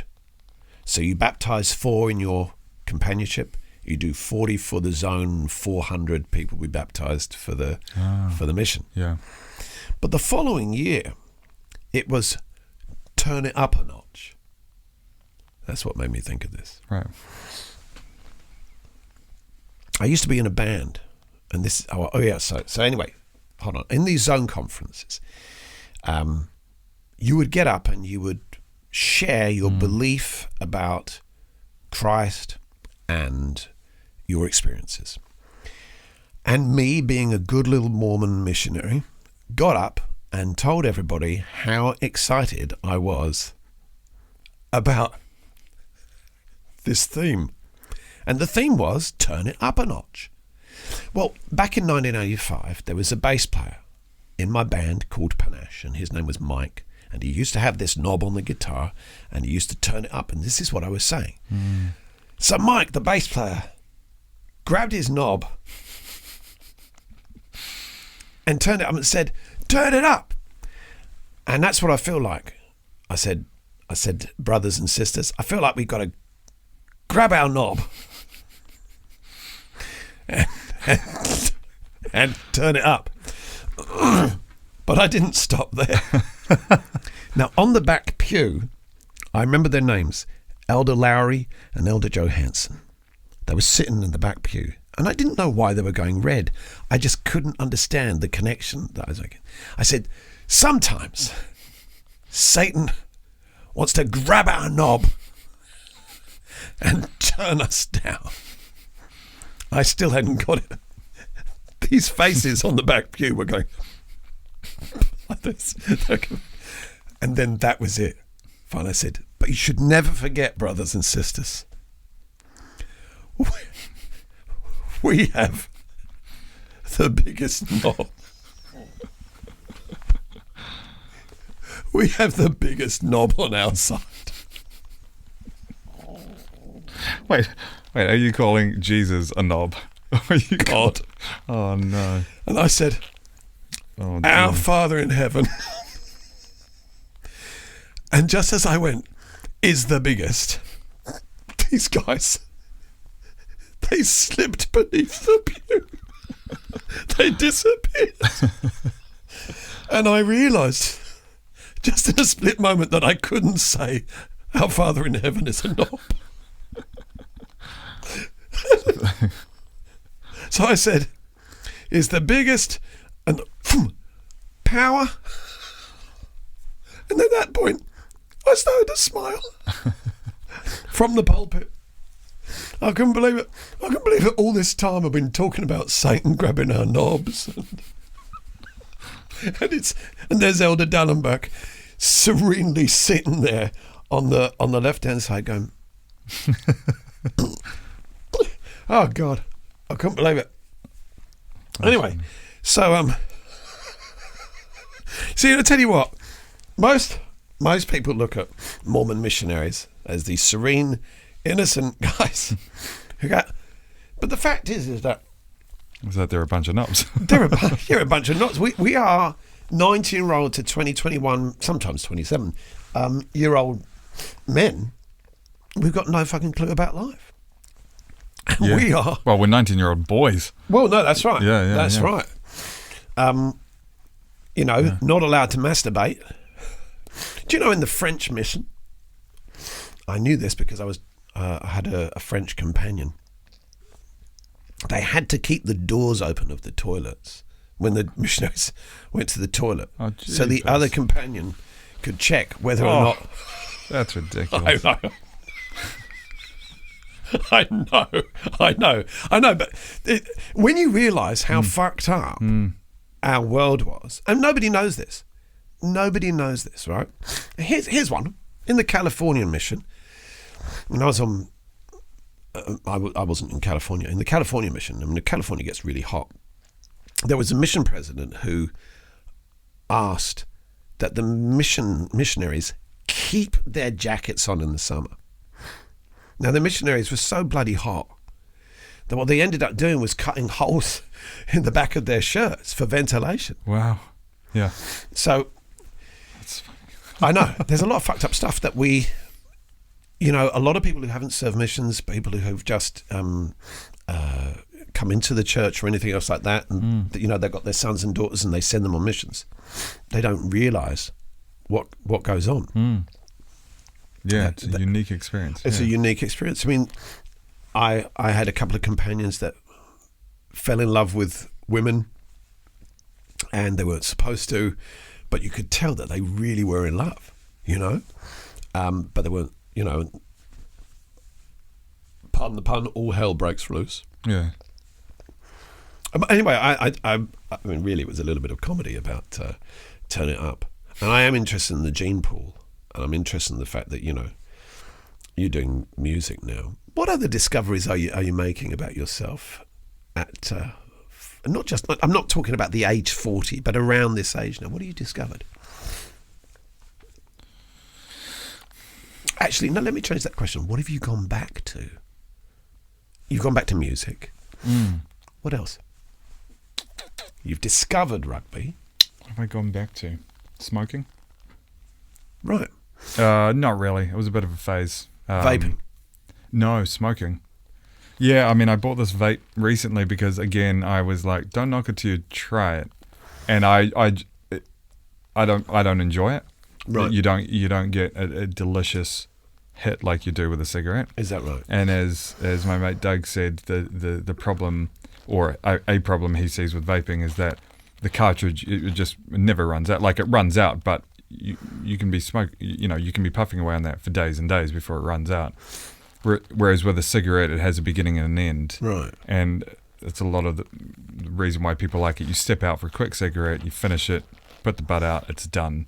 But yeah, no, I have enjoyed. It's only been for the last month again, I guess, with it, Right. with like, I'm feeling a bit sad, so I just, enjoyed it, thoroughly enjoyed it. Every now and then I'll have a cigarette and I'll just have a few puffs. I'm like, oh, gross, not enjoying it. But then other times I'll be like, delicious. So went back to smoking briefly for a month, and I love that too because I don't. Yeah, like I smoked a lot actually. I had quite a few packs over the course of the last month, but I'm not sitting here craving a cigarette. Right, yeah. It's the same with coffee. A bit of a divergence, but I drink copious amounts of coffee. I love coffee. The dark god that I serve every day. Right. I love coffee. I'll have 7, 8, 9 cups a day. Shit, love man. it.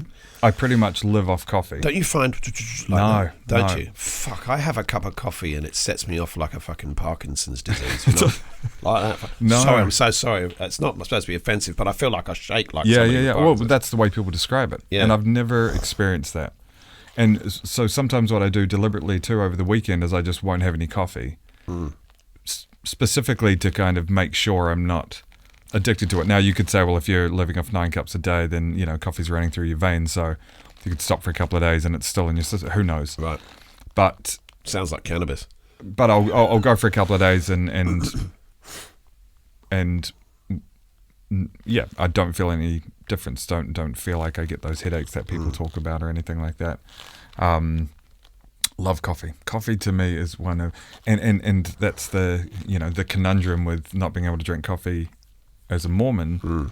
And I know there are a lot of negatives to research. Will always tell you what you want to hear. So there's research on both sides, the positives and the negatives.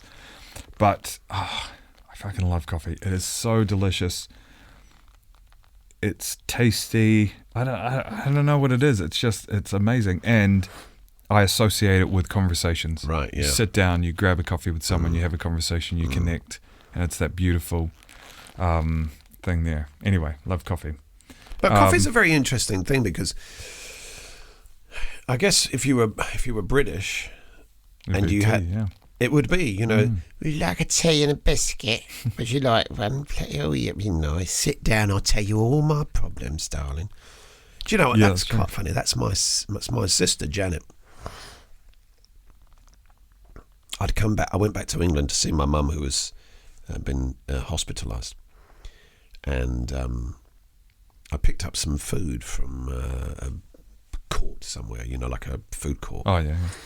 And I took a bus up to where she lived, and she's a sweet one. I think she's 65 now, my sister Janet. And when I turned up, and she'd never seen me with a beard, you see. And she's the salt of the earth. She's honestly, you meet her, she would do anything. And if it was sweet woman. She went, oh, what's this? What's happened to my little brother? She said, what's that? Oh, I just picked up some food from a food court. Oh, you should have said, I would have made you some dinner. You never to spend your money on that, darling. And then she said, like a cup of tea. And she is the archetypical, and I like this about her, the archetypal, caring, salt of the earth human being. Yeah, I like that. I like it. I don't know how to get there because I feel like I've dug so deeply into that something that I can no longer get to a place of innocence. And those that I speak to are the salt, that salt of the earth. It's the only way I can describe them. It seems that they've still retained innocence right through to their 80s and 90s. There's something really beautiful about that, isn't it? Yeah. God, there is no war in the earth of the human soul. There's no war there. I'll do my best for you, darling. There's a woman over here, I won't say her name, but she's about 71. And I was introduced by an ex to her. She was an aunt of one of my exes. Yeah. I thought it was British. You know, I thought that was... But they're everywhere. All right. Yeah. They're everywhere. And I wish there was a genome. Yeah. Something that we go, okay, we're going to inject this into every warlike individual in the world. You know, we'll spray North Korea with the genome so that Kim Jong-un, whatever, or will, you know, or maybe even me or you. You know, in America it's, will you just come on in and I'll get you some, boy. That's right, you take your shoes off and you have a lovely day. Something, you know what I mean? It's there as well. I was in Quebec, of course, as a missionary, and I met it there. What is that? What is that innocence that's retained? Where's it come from? Who knows? Yeah, who knows? How do you capture that? I don't think well, yeah, I mean, that's a good point. I don't think you can. I think everyone's different. We all benefit, like it's so amazing to meet people like that. And I know like the way you're describing it, I know exactly what you're talking about. And yeah, like speaking of myself, I find myself watching them and thinking, how are you so happy and you and so content and contained. Yeah, and so loving, and it's amazing, and it's aspirational. But then I think everyone's different. We all benefit from the salt of the earth. We all benefit from those people in our lives. But I don't know if everyone actually needs to be like that, because again, similar to the talents or the games that we can all play, we all add flavor, and there are things, no doubt, that ways that we are that they probably benefit from, hopefully, or maybe not. Actually, I mean, maybe there are some people who do. In the UK, I have some Nigerian friends, and I've actually had lots of lovely relationships. I don't know why. I was always drawn to the Nigerian culture. So much so that I know a few words in Yoruba, adobo, bawoni, fufu mida, which means where's my fufu? Well, But I remember the first Nigerian home I ever sat down in. yeah. And it wasn't on a chair. It was on a mat on the floor, and we ate fufu and some potato and rice and stuff like this with our hands. And they rolled up their hands and they greeted me. I mean, I'd never been greeted. It was in Peckham in London. They greeted me with their elbows because they had greasy hands and said, "Come in, sit, eat." And so I was sitting down on the floor. And I was waiting for my fucking utensils, wasn't I? Service. But no, nothing came, not even a fucking napkin. And they just said, "Eat. It is good. You will like it." Anyway, fucking burping all around. I wouldn't be surprised if they fired. The aroma of this Nigerian food, and they were from Yoruba, the Yoruba language. And I just remember sitting on the ground and just eating this stuff. And when I ate with them, I felt that. I was 17. I felt like that was the salt of the earth. I didn't know them. Come in, eat with us. My mother went to an Indian wedding years ago, 30 years ago. She was walking along the road, and this Indian lady, dressed up in all the beautiful garb, said, "Hello, stranger." Sorry, that sounds Spanish. "Hey, a stranger." So it's Italian Indian. "Hello, stranger." Oh God, I've really fucked that up. But she says, "Hey, stranger, come in. We are celebrating my daughter's wedding. Come and eat with us. We have so much food." My mum, she's never one to say no to food, didn't even know him. Walked off the street into this house, massive house. She just was blown away. That's awesome. Yeah, I've often had the thought in my mind. I don't think I've ever posed the question to anybody else. How can we get it? Yeah, and it's a good question. Yeah. I mean, it's worthy of consideration. Yeah, but yeah. Favorite person? Inspiration? Impossible to answer. I don't know. Top 5 inspirational people?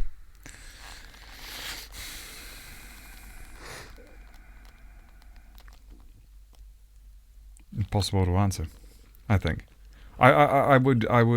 Mum and Dad taught you hard work. Yeah. Okay, let's narrow it down. Who taught you? Who was the best? Who started to get you on the road to philosophy? What started to get you there? What kind of got you to think differently?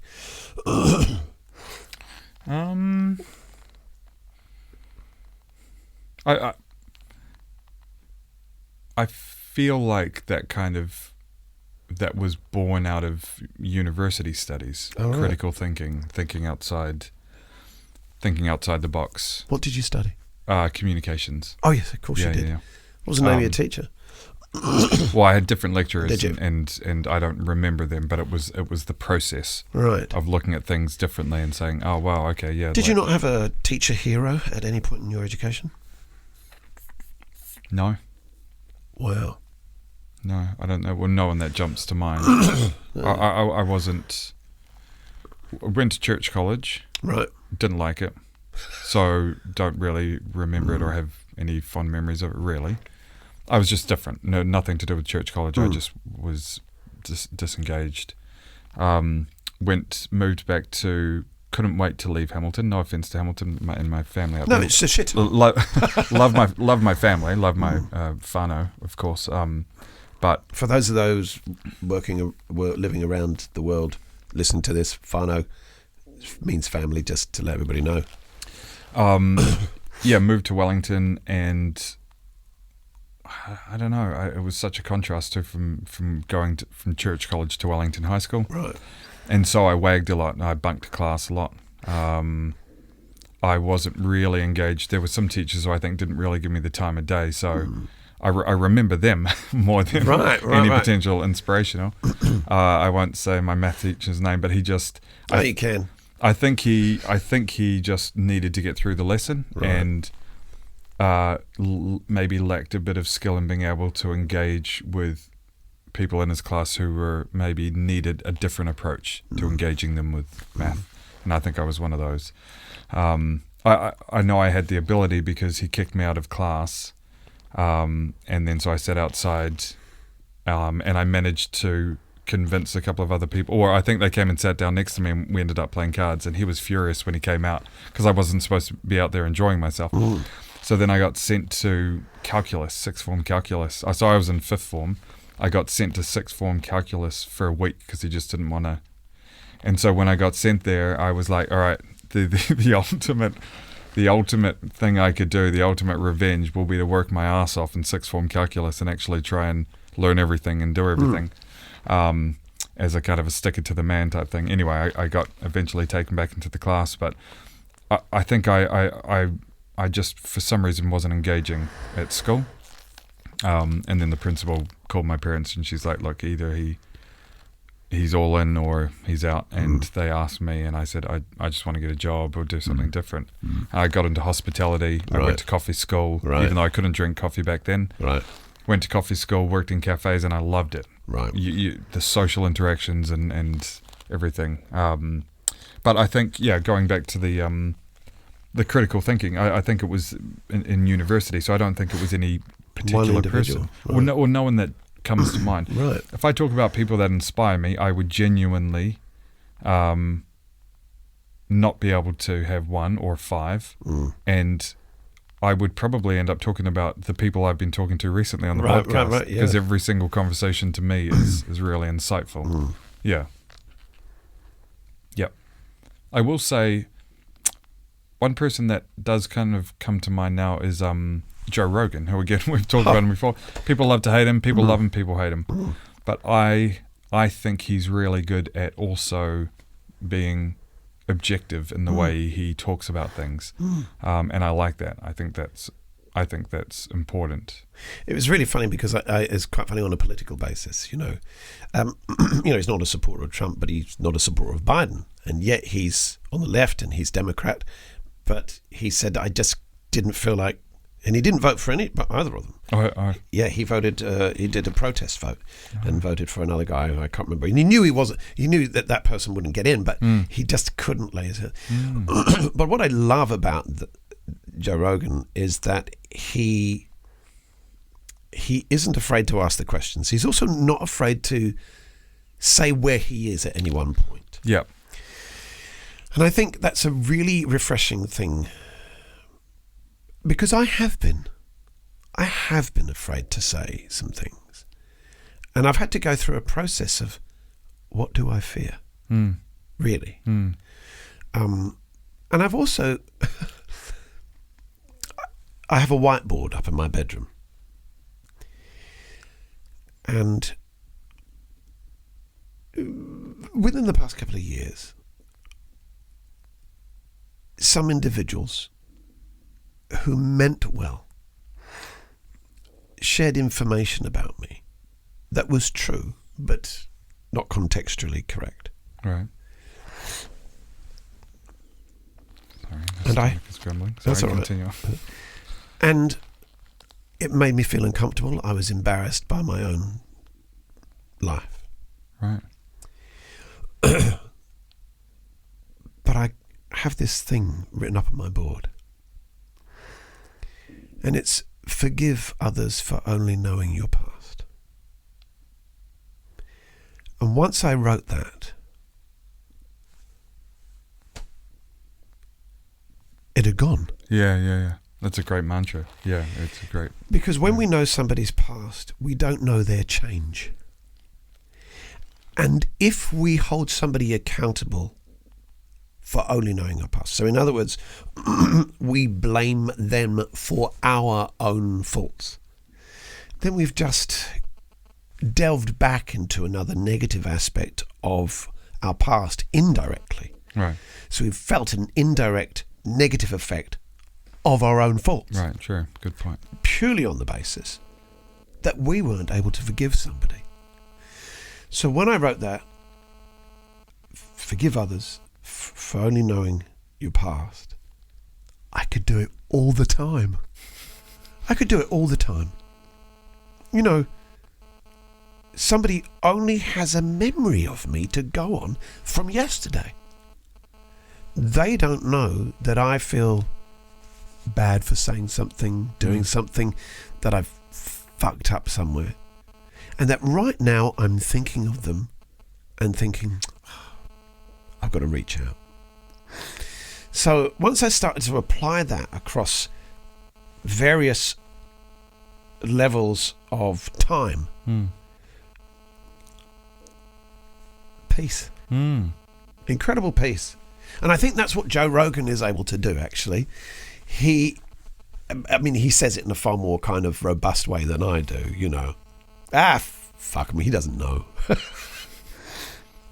But tell us more about Joe and your, you know, how you've listened to him and... Well, I completely agree with you. One thing that I think I really admire is he's very honest about himself, who he is, what he's done. My favourite line is, I'm a moron. Oh, somebody... No, I don't know anything, I'm a moron. Right. Yeah. I mean, he's... Excuse me.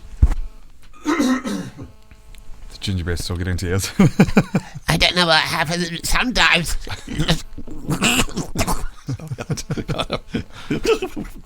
Sorry, that's what ginger beer does, you know.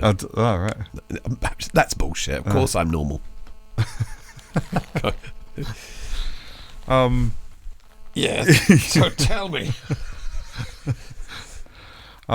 Yeah, I like that. I just like lots of things. Have you got into Lex Feldman by any chance? No, who's that? Physicist. Lex Feldman. Fucking... No, but I will. I'm God. all about the recommendations, yeah. So there's a group of people that have honest conversations. Can I hold you there? Is it possible to take a bathroom break? Sure, and I'll make a clip.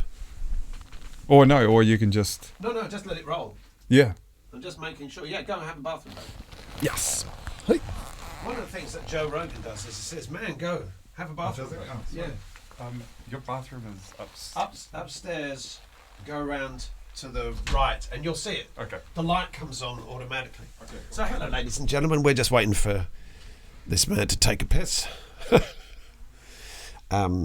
Yeah, so that for anybody who's not heard Lex Feldman before, I'm probably pronouncing his name incorrectly.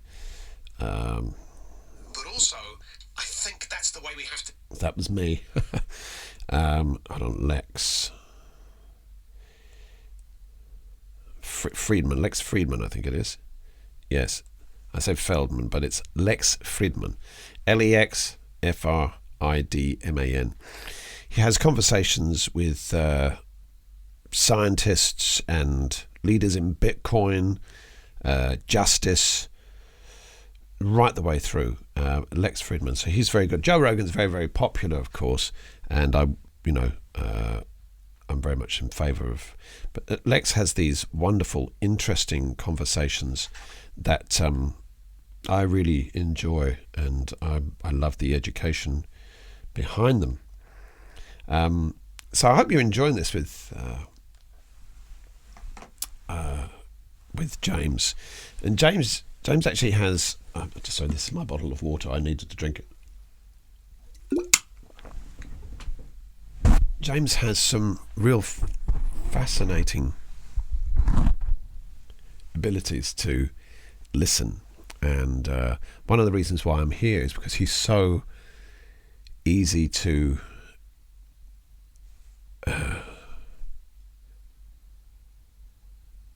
talk to. It's not just talking, it's real connection.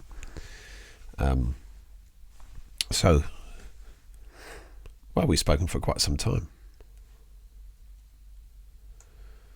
Well, I hope you're enjoying it.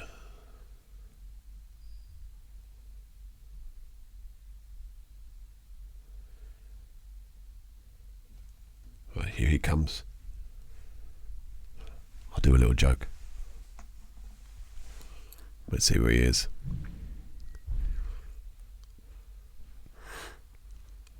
Did you flush? Sorry. Yes. This is all going out anyway. I don't do many cuts. Oh, did you want me to flush? Oh, sorry. Yeah. Oh, thanks. Oh, is it better? It's because my stomach was gurgling, and I thought, I feel bad. So I didn't know if it's it a very was because- sensitive mic, actually. Yeah, I know. It's people are going to hear all this gurgling while you're You talking know. profoundly, and I was like, Oh, crikey, I think I just farted a couple of times. You probably felt the vibration. Yes. Well, the earthquakes in Wellington are well known. earthquake? So, Yeah. It's an earthquake, really. You were talking about the podcast, the other podcast guide. Lex Fridman. Yeah. Lex Fridman. Yeah. I'll show you that because I was showing everybody here. Ah. Oh, look, Patreon just paid me some money. Oh, nice. Nice, isn't that good? Where was I going to go? Oh, yeah, so let's have a look. There we go.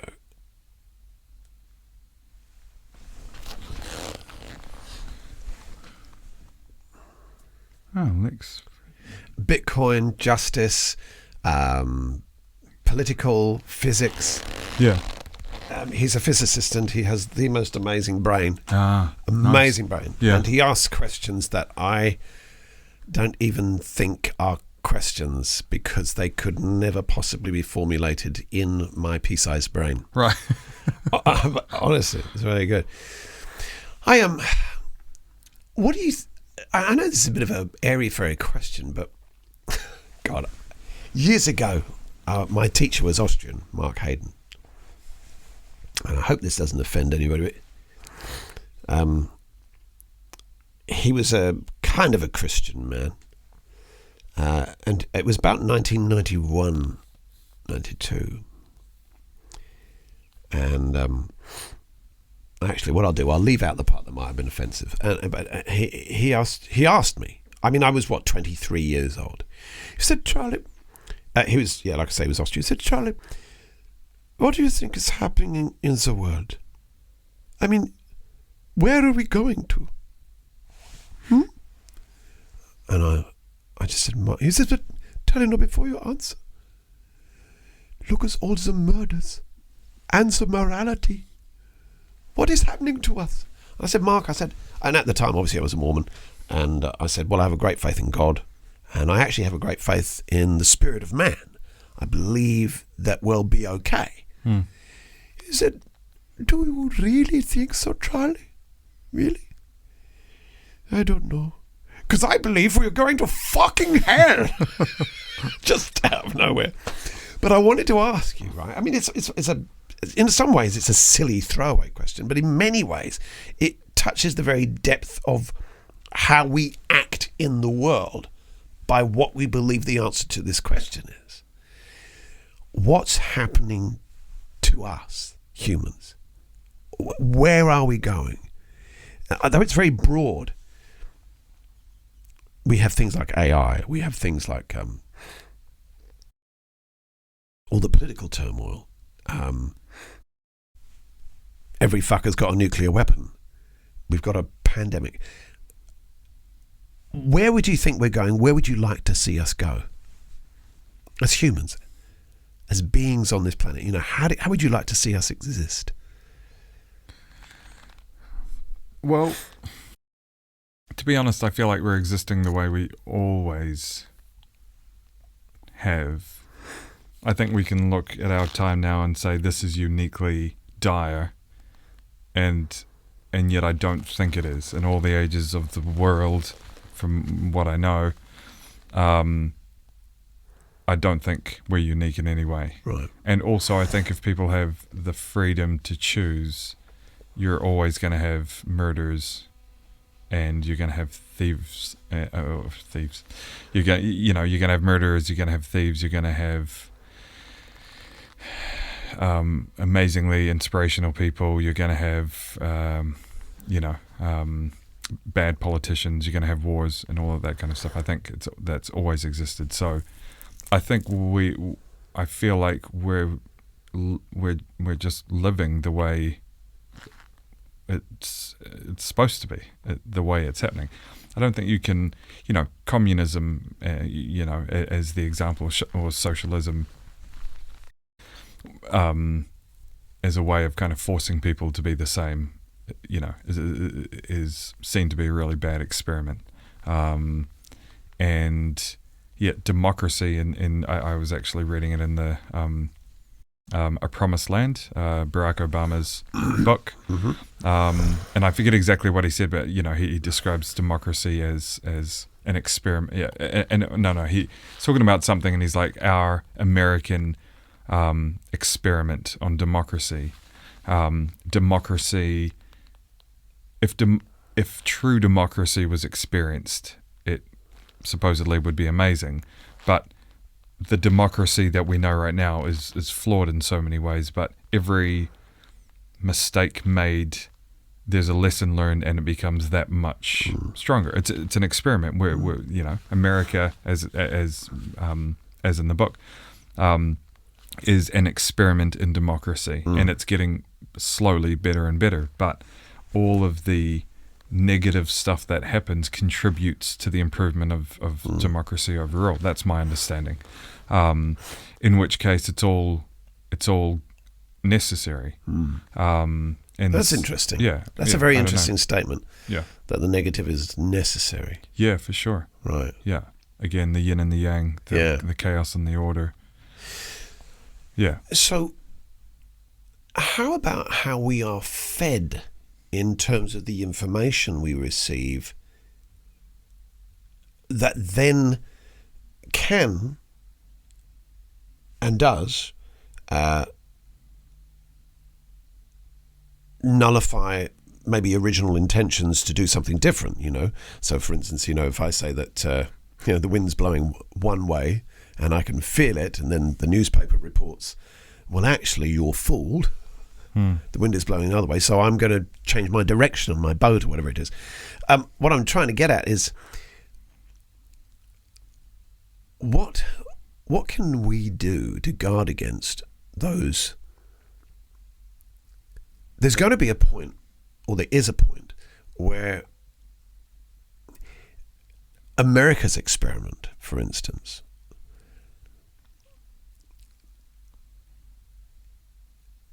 is it going to go so terribly wrong that we won't have our world police anymore? Will China come along and play its part? Will it be the world police? Do we want China to be the world police? Do we want Russia to be the world police? Do we want anyone else? Good question. I don't know. If America's had their time in the again, from what little I know, it sounds like China's going to be the next world superpower. But hey, kudos. Good on them if they're in that position. They have their day in the sun. Why shouldn't they? Well, do you think? But this goes back to that us living in the fear of the news that we're receiving, this idea that we are, our adaptation is one where we look at that which is most dangerous. Yeah. So, has China got a bad rap? I think China always gets a bad rap, yeah. Should it get its bad rap? Should it get a bad rap? I don't know. I don't know enough to. But you're saying that China always gets a bad rap, because I've said that myself, and you said yes, it does. My perspective, yeah. Well, just everything, even the made in China stuff. Yeah. So much of what we consume as luxury products are made in China. You know what I mean? Yeah. So many of the top fashion brands, $50,000 handbags, are, well, actually, maybe not the $50,000 handbags, but so much is made in China. Yamaha pianos shipped their manufacturing from Japan over recent years to China. Oh, did they? Yeah. Right. And people have complained of the degradation or the downgrade in the quality of a Yamaha piano. Yeah, well, I've always been a Doc Martens guy, and the last few sets of boots. I looked at my shoes and said, "Oh, I wonder if they're made in China." The last few sets of boots since Doc Martens have moved, had it made in China, I felt like haven't been as good. But then I don't know. That could just be my, you know what I mean? I don't know. But I've also had plenty of products not made in China that are equally shit. Yeah. But then some of the most superior products in the world are also made in China. Right. So I think a lot of it has to do with really the business owners. The bottom line, you want to make more money, you want to have that competitive advantage, get it made in China. So it's totally up to them. But if they choose to pay for the products at this level that maybe aren't that great, I wouldn't say it's anything to do with China. I would say it's everything to do with the brand. Right. But they're almost indirectly reinforcing this made in China, and yet there are so many other products that are made in China that are just amazing. So, has the business industry made us more tribal then? You know, manufacturing made us more China. I mean, made us more China, made us more tribal. For instance, you know, when I was in the UK, it said buy British. Right. When I come to New Zealand, it's, you know, buy New Zealand owned, Yeah, New Zealand Kiwi made. Kiwi Yeah, made. yeah, you know, owned and operated. You know. Yeah. So on a business level, and of course we like this, don't we? Because in actual fact, when I was in a conversation yesterday with a woman who owned a dairy. Right. And she said that she was in banking. And she said, all the banks are owned by Australia, right? Apart from Kiwi Bank. And of course... Yeah, that's true. Yeah. So that does that breed a tribalism that we could well do without? Should we be more globalist than the, hey, look, we love you, you love us, whatever. Because I'm torn.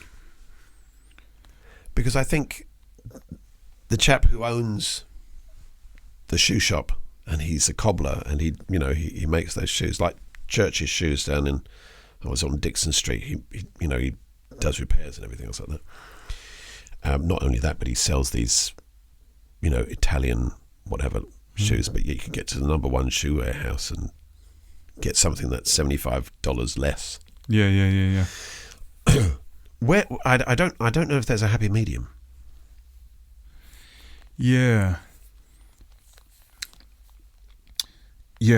I'm asking you because you're in the fashion industry. Well, this conversation came up a lot in the industry. Buy local or support local.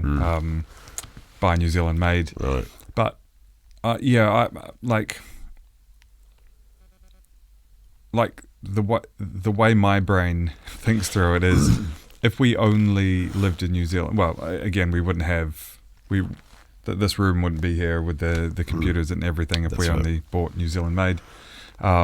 We'd be disconnected, I think, in a massive way. And also, I feel like, especially during the COVID period, it was kind of support local, and it's like, yes, that's all well and good, but you can't serve a shit product and just be like, you should be supporting local. It's like, yeah, but you should also be providing a good product. And I think that kind of capitalist competition is, in my opinion, really important and healthy, because it encourages you to be better and to step up, and to the competition, I think. So you want to support local, but it's easier to support local if the product or the service itself is still good, and worthwhile or valuable. Otherwise, people will look overseas. But also, I think, again, I would always think it's important to shop around and to try different things, again, for those different perspectives, different countries, different products, different things. To me, it would make things much more exciting. Well, I mean, and I have a very simplistic view. I kind of think, well, if you can grow broccoli in New Zealand, buy New Zealand broccoli, but we can't produce bananas or almonds, for instance. Right. Well, have to shop abroad. We don't have the technological wherewithal to pump out, Californian apple products, So fair enough. Yeah, and people jump onto their phone, which has been produced in a different country in order Yeah. to buy local. You know what I mean? So That's it's kind right, of yeah. we're all hypocrites. Oh Really. God! But I think it's all Yeah. important. Excuse me. I'm so sorry. That alcohol ginger beer is really good. Oh, you got your water. Hey? You got your water. Yeah. Sorry. Did you want some water? No, I'm fine. Thank you. Cigarette? No. Yes, please. Vapor if you've got one. Tourniquet? God. No, I don't know if that will that be banned. Dust off the cocaine. Yeah, we that's- started this session. Yeah.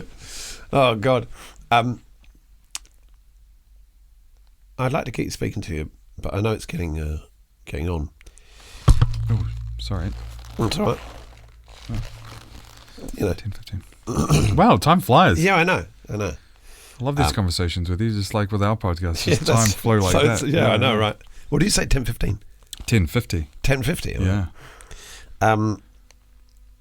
Because there's such a wide array of things I'd like to address. You know, I mean, look, let's just something very basic.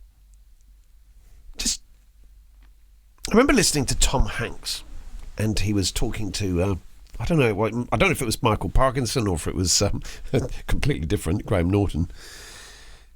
But he said, "I'm in a very narcissistic business.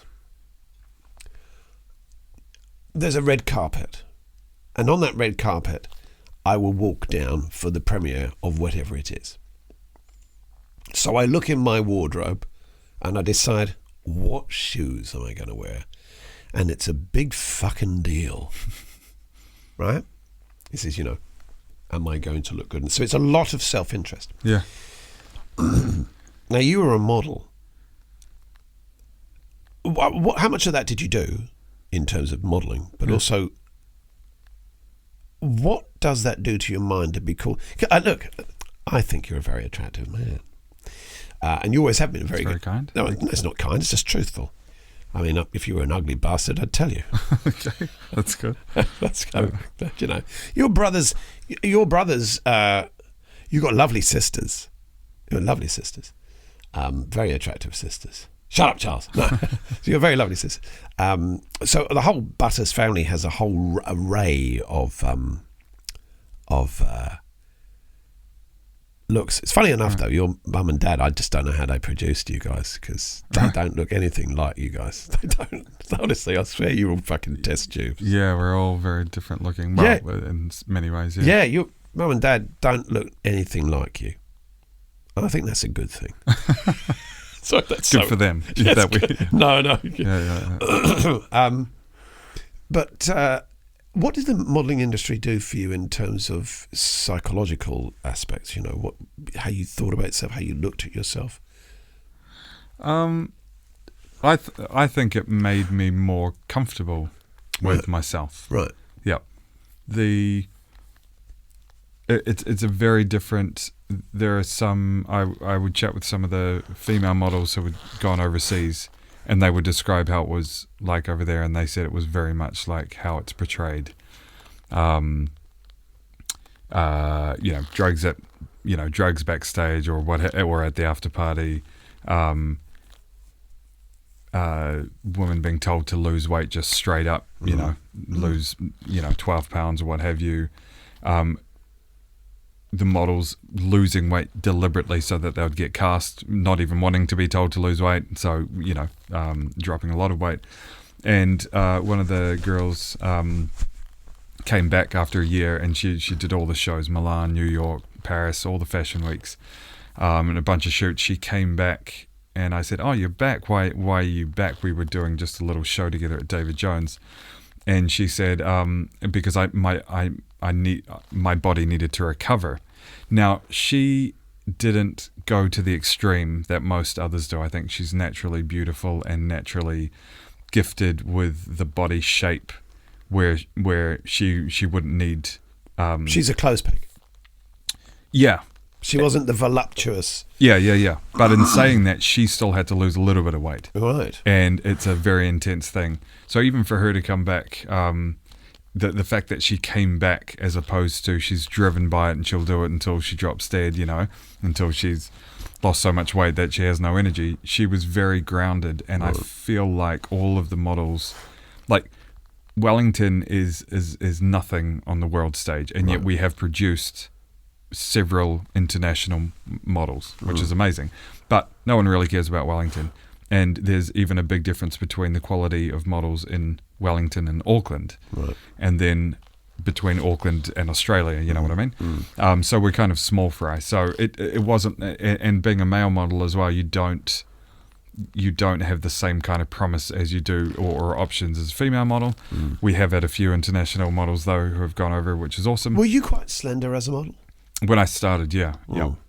Because you look like you've got muscle and stuff now. Yeah, I think. Thank you. Wow. Thanks. But yeah, I was kind of naturally slim back then. Sorry. Very good. Wow, God, I can't believe this is just gingerbread really floating around. I think it was too much. I mean, I'd already had a bloody hell. I had this vegan. Did I tell you I had vegan wine? Oh, okay. I had vegan wine earlier on. The neighbours did a Easter get together with. That's nice. Yeah, it's lovely actually, lovely. Yeah.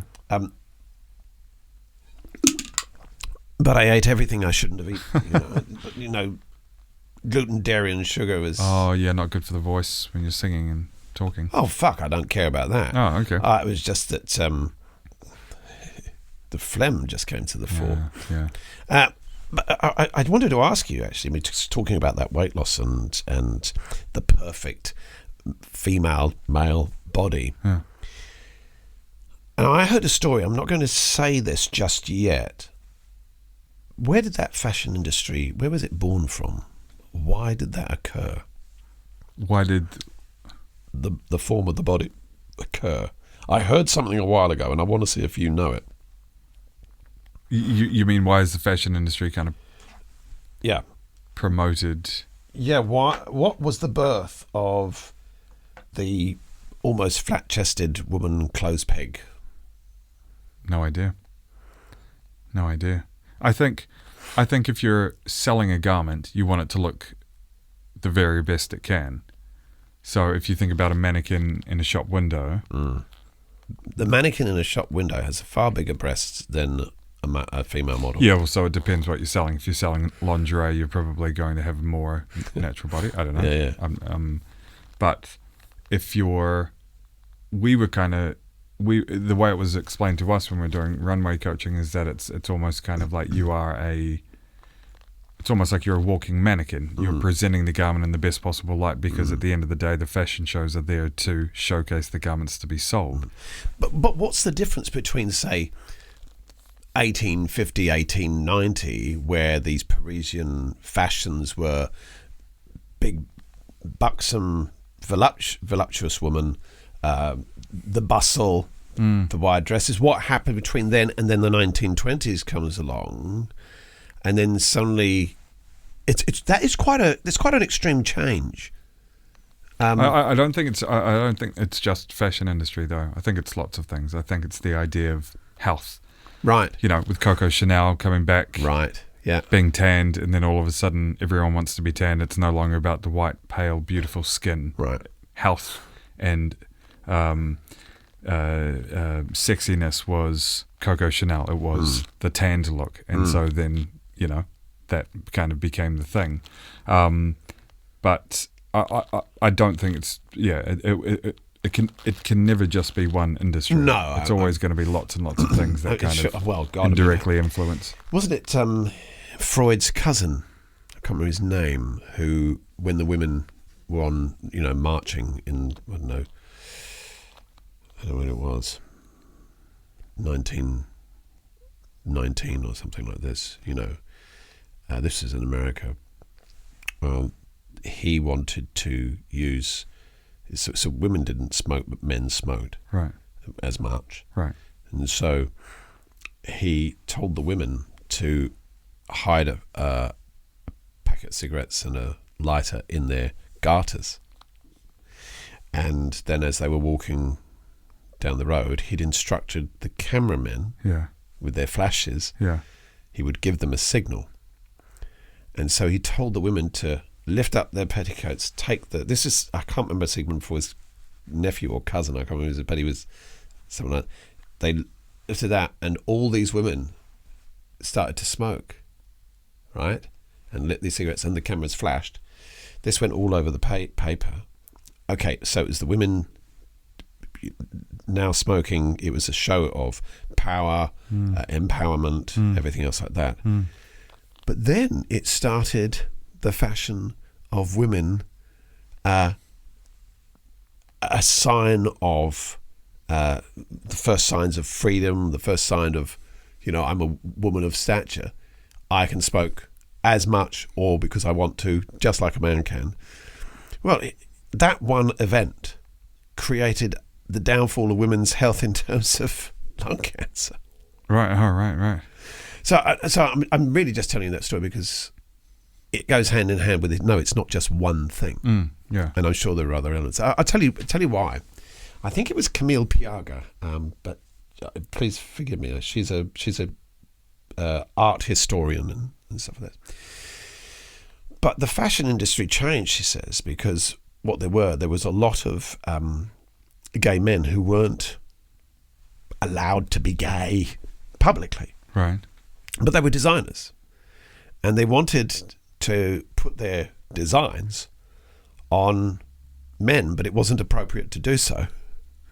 But they wanted because they designed clothes that were flat-chested males. Right. So what happened is they required to have tall, slender, as much as they could, flat-chested women to become clothes pegs for these gay designers. And that, this is called Camille Piaga, was the birth of the catwalk, slender, flat-chested woman. Gay men who couldn't, there were loads of designers who were secretly gay. Just part of history. Interesting. I don't know. I mean, yeah. Interesting. Yeah. That's an interesting perspektiv. Yeah. I mean, I don't know how. Yeah. I never did any research on it, but yeah, I thought it was an interesting story. That I mean, that could have been part of it. That could right, be one. that's one segment of the thing. Yeah. But here we go. The non-acceptance of being open about sexuality, like we are today, gets to a point where it affects women. Because they couldn't be openly gay and clothe men in the garments that they wanted. Right. They had to Right. choose a woman who had no breasts, because that's how they designed the clothes. So I'm just wondering, this is a really interesting way of getting to a point where we it has the effect on things that we don't necessarily intend. Right. Yeah. Which happens a lot in life. Yeah. Right. Yeah. I think I started off that question with you, is where we're going. Where are we going to? Oh no, it's about you and the fashion industry. So you said you became more comfortable. Yeah, more comfortable, which I liked. I mean, it's I liked being comfortable, and I guess it made it easier too, because you'd have people dressing you, and you'd have people telling you, oh, you're good looking, and people wanting to book you for shoots or what have you, and you've got an agent who's calling up so and so wants you on this show or what have you. It feels good. How long did you do that for? I think 2007. From 2007 until, I mean, I still get the odd call for. I still have an agent. I still get the odd call for something. A lot of free work. There's a lot of free work that's offered for those looking to do things. But I think after a certain point, I thought, well, if I'm not getting paid, it's free work. Like a lot of contra work. Like someone might want to do a shoot, but they don't necessarily have a budget, so they might give you some of the clothing or something like that. Oh, right. Yeah. And your wardrobe is just not that big. No, well, I just you kind of pay your dues, but then after a certain point, you have to be good at saying no. Yeah. But yeah, I loved it. I became, if you've seen Zoolander, where they're like, they're talking about like, models are the perfect because they're like engineered to just do what you're told. And I remember. Do you have your blue steel look? No. But I remember we were kind of told, it's like, you know, if you get to a shoot, you stand there and you wait to be told what to do. And like I remember going into mandatory when they were in Cuban Mall, and the shop's open, so there are some people in there, and she's like, okay, you know, taking some measurements, and she's like, all right, cool, we'll get you to try on these pants. So I'm just straight away taking my pants down, you know what I mean, to get changed then and there, because you're just told you don't waste the client's time. Yeah. You just and you're completely comfortable with your body, so you're not afraid to get down into your guts, put some pants on, take your top off, put something else on, even if there are people in the store. And I like that. I like that. I don't necessarily think I have an amazing body or anything like that, but you're made to feel comfortable. Right. That's how I felt, and I really enjoyed that, and I think I've tried to keep that. But you have to work a little bit harder for it now. And yeah, my body type is different. I went through a point of kind of going to the gym more, so putting on more muscle, and you know, you kind of need to maintain that. Yeah. So it's but I loved it, and I was very lucky to be able to do it. Very lucky. So how about? So you didn't feel any kind of encroaching narcissism or too much self-interest? No, that wasn't my perspective. We'd go to shows and it would just be the best time, you know, hanging out with the guys, hanging out with the girls, after party, after the show. It was awesome. It was just really fun. Yeah. So how do you I mean, you're walking down that catwalk. What's in your head? Nothing really, just trying to walk, just trying to walk the best you can. Oftentimes the lights are out and you've got the spotlights on you, so you can't see anyone anyway, and the music's pumping. Yeah. So you're easily distracted. You're just in your own zone. You can't really see anyone looking at you a lot of the time, so it's easy to just fall into the walk and enjoy it. Yeah. That's I loved it. Yeah, I bet you did. Yeah, that sounds cool. I wish everyone could experience it. It would be awesome if everyone could experience walking down a catwalk and just having people look at them and just feeling that feeling and being like, this is cool, you know, this is fun. It's such a great experience. It would be awesome for everyone to be able to do that. Have you done a few videos as well for people? Have you know, like pop videos or stuff like that, or stuff like that? I've been on a few films, done a few music videos with Scotty. Yeah, that was fun. Yeah. With Scotty? Yeah, Scotty. He did some music videos. I think he did one for music video for a competition for, who's that piano player that her name, anyway, super famous. Alicia Keys? Yeah, Alicia Keys. Right. Thank you. Yeah, so there was a competition or something I don't know why I got that. I'm glad you saved me. And so I got to be in that, and that was loads of fun. Yeah, I think I got selected or something. So I think she would select, people would do music videos to be considered for use or something, and I think his got noticed or something, so that was quite cool. Yeah, and I got to be in that. Yeah. Cool. Yeah. Yeah, man. I mean, I just find the whole fashion thing sometimes scary, frightening. Did you ever wear one of those things that kind of ballooned out, had a kind of thing on your head, and you got like one boot that's one size different than the other, and maybe it enhanced, you know, like your penis is like a big thing like this that comes out, and no, or were you more kind of this? No, I was kind of whatever. There was one time where I got put in a pair of Eagle briefs, and they were tight. I had to go into the changing room, and the designers came in and they're like, try this, and I came out and they're like, I think we can go a size smaller. I think they wanted them really like tight. And then I had to get changed, and this was in a cathedral too, the fashion show, which I felt a bit sacrilegious about. I was going to say Jesus, but go on. I had to put my clothes on, and then I was waiting in line with the other models, so even the other models didn't know.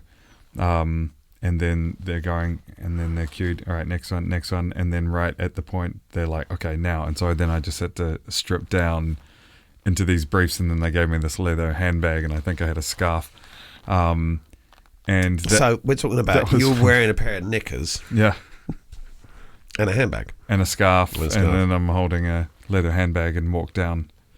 That was fun, and I got to keep those briefs afterward as well, which I loved. I'll tell you a little story, right? Because you've reminded me of a little story. So when my wife and I, we always planned to have some children at a certain point. Yeah, So it was the year 2000. It was the year 2000. And you know you've got some... What's the lingerie company very famous? lonely. The one Bend one in the States.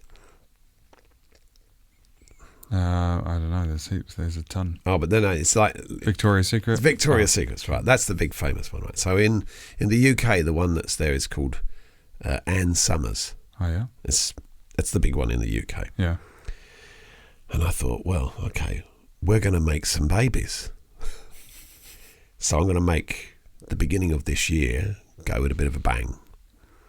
So I bought her a black negligee. And I thought, what can I wear? You know, because I didn't feel very good. I didn't feel like, hi, look at this. You know, it wasn't like, You're welcome. yeah, exactly. That's right. You see this? It wasn't like that. It wasn't like I was going, say hello to my little friend. It was, say hello to my little friend. But anyway, so I was thinking, what could I do? So I bought something, Yeah, and it was a G-string. G-string. Yeah, Couldn't think of what it was, but it was a G-string. yeah. And so it was the night. It was year 2000, and I went, like, little box. I'm going to walk out of the room. You put this on. She looks at me, and her face lit up because she says, "Stay there." And she opened it up, and then she saw it. And I'd spent a bit of money, and the thing was just beautiful, satin kind of whatever, and just really. She says, "Okay, leave the room." She says, "I'm going to put it on." So she puts that on. So I go out, whip all my clothes off, and I opened my box.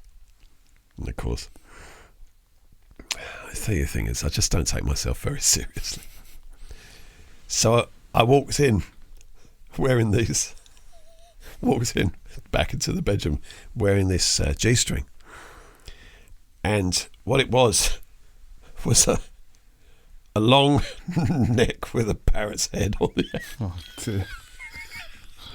It's like, or a galah or something like some bird like this. Anyway, so there she is. She's all like this, and I walk in. She kills over. We almost can't do anything. She's laughing her head off that I've come in high, and it's just like this long. I wish I had a picture of it. Not me wearing them. Yeah, Yeah. But it was very funny, actually. So, yeah, but anyway, there's our brief stories, you and I. I'm glad you shared it. Yeah, thank you. But, well, come on. I don't know what's worse, a handbag, a scarf, and a pair of briefs that, can you make that a little smaller? Yeah. And James goes, no. Well, they did say, "Do you want to put a sock in there?" And I was like, "No." Really? I rock it all natural. Yeah. Do you want to put a sock in there? Oh yeah. I mean, that's done. Really? In another shoot I had that it was actually like a They fish. wanted you to look bigger. Oh yeah. Well, no, I don't think it's about making it look bigger. I think it's about taking away any of the little bumps and just having it more. Do you mean like testicles? Yeah. Right. I think that's what it's about. I think it's I just think, taking away some of the little bumps. Tell the fans what they want to hear. I think that's what it is. But in one shoot, I'm there by the pool in some like white briefs, and I'm kind of positioned like this. Right. So they put like the chicken fillet type thing that you might wear in a bra. Oh, right. Like the cup thing. Yeah. They kind of put one of those. So it was very. But in this one, I was fine with that because whatever. But they asked me for the runway, do you want to put something down and I just thought to myself, why would I do that? It's like, Yeah. this is me. So, you know what I mean? I think I understand both, reasons for both. Oh, but God, yeah. Yeah. Gosh, Yeah. that's something else, isn't it? Yeah. It's amazing. The human mind is brilliant, and we've spoken a lot about this tonight. But where it goes, so it was like what I told you about Emma Jackett Simpson, where she said, she did the burlesque dance. Yeah. I, where does the human mind go? To her, it goes to this place where, here I am on display. Here, there is this constant fight to be, just leave me the fuck alone. And here you are, no, wait a minute. I'm actually quite comfortable with this, Yeah. Yeah. It could have been different if they were like, are you sure you don't want to put a sock down there?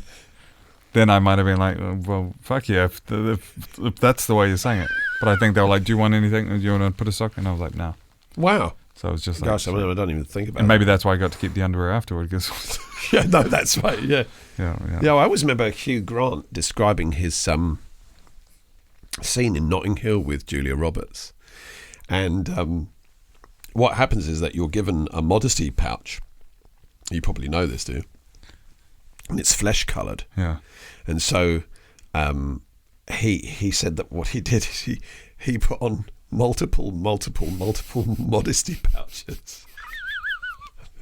Because she had it in her contract that you couldn't basically show her body. I mean, it was just like here and all that kind of stuff. Right. So she's never actually appeared in a sex scene per se. Oh, good on her. She.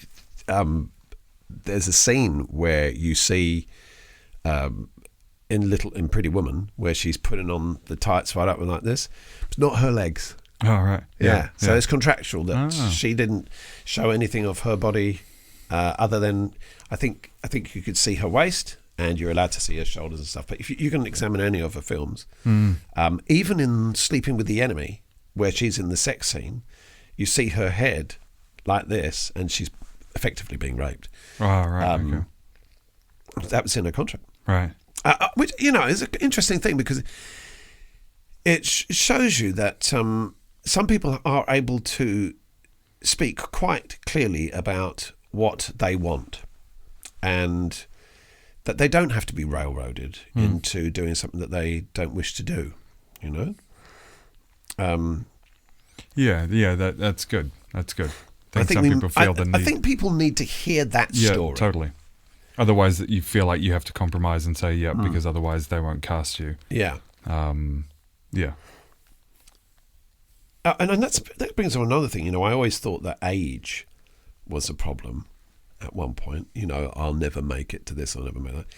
But funny enough, and I want to send this message actually to anybody who's involved in music or anything, that in actual fact, I'm more free now as a musician and willing to do whatever I want to do than I ever was at 25. Oh, right. At 25, I was anxious to make it in the big time. Yeah. But now, 26 years later, I'm going, fuck the big time. I'm having more fun with music than I've ever had before. Yeah. And I think, I don't know, you may even find that yourself, that as you get older, you just get more and more free. It's kind of like there's more opportunities to say fuck you, Yeah. And it's good. It's good. You saying no to things defines you often more than the things you say yes to. Yeah, God. Yeah. And it's good. Well... 11:20.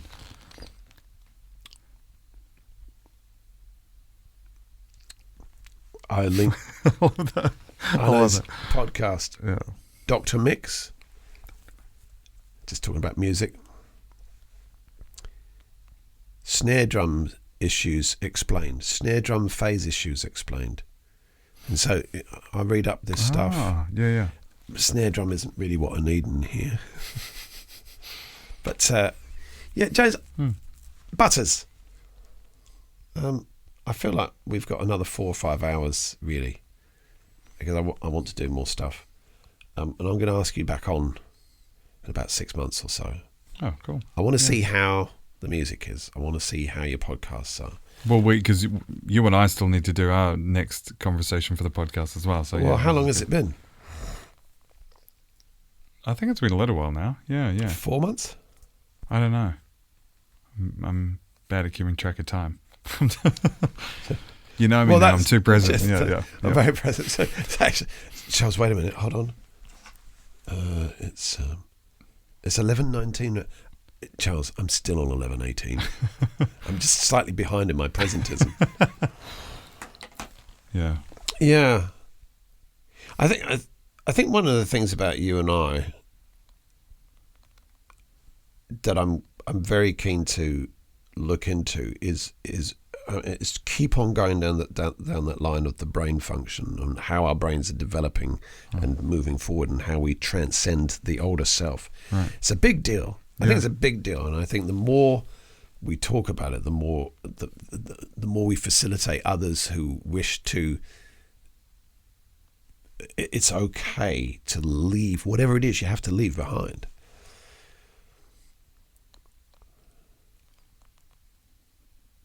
Yeah, I believe that. Yeah. So, what are you doing? What am I doing? What are you doing? What's happening? Nothing much. You want to ask me a question? Yeah. What's your problem? That's a really interesting No, question. I'm kidding. No, but that's actually, what is my problem is a very good question because No, that was a joke question. I know, but Oh, it okay. really is an important question. What is Okay. my problem? And I think the question is poor. Okay. It's very poorly worded. Yeah. Because I'd I agree. think what you've done is transference. Right. Yeah. It's what is my problem. But I think what is your problem? That's a really good one. What is your problem? What is my problem? I don't think I have a problem, actually. Good. I mean, I really don't. When I think about it, by and large, do you really have any major issues in your life? Like major issues?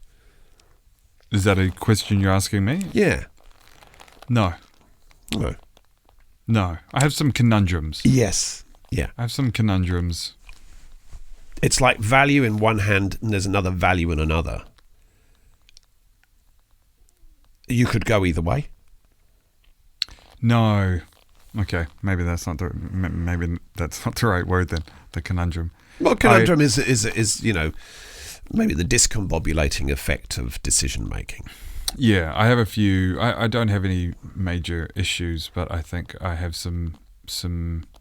I'm thinking through some decisions at the moment, things to do, some kind of major decisions of things that I think are really important to me and exciting to me, and and wanting to pursue those. So but no issues. That's right. Not at the moment. Maybe some mental issues. Some what issues? Some mental issues, maybe. I think everybody has mental issues, don't they? Really. We're just we're our own mentalities. Yeah. We are perpetual fucking up. We are. I mean, God, I was speaking to somebody just yesterday about the idea that do you feel like you put your foot in it a lot? I used to put my foot in it loads. Yeah, Christine, you look lovely for your age. I always remember saying that. Fuck. Yeah, I don't understand that. I don't understand when you say you look lovely for your age, and then people will say you're not supposed to say that, and I would always think, but why? You're like I understand why, but I also don't understand why. You know what I mean? Yeah. Well, I think. If someone's 65, 70 years old and they look like they're 25, let's just say, and if you were to say, "Wow, you look amazing for your age," then isn't that you genuinely genuine amazement? Fuck, I am, you bastard. But if you're like, you wow, like what are you doing? That's great. Like I want to know what you're doing, and I want to do the same. Like if you're genuine about actually that amazement of saying you look amazing for your age, because most people at 65 or 70 might have, wrinkly skin, and, I do, but I don't show that. and feel more frail or what have you. But if someone's still got a 12-pack, or, if someone has Fuck, they're lucky. if someone has beautiful skin, not a single wrinkle, then they would look amazing for their age, wouldn't they? So I That's don't right. understand the potential insult in that. Yeah, I mean, part of it's part of it's cultural, part of it's the protocol of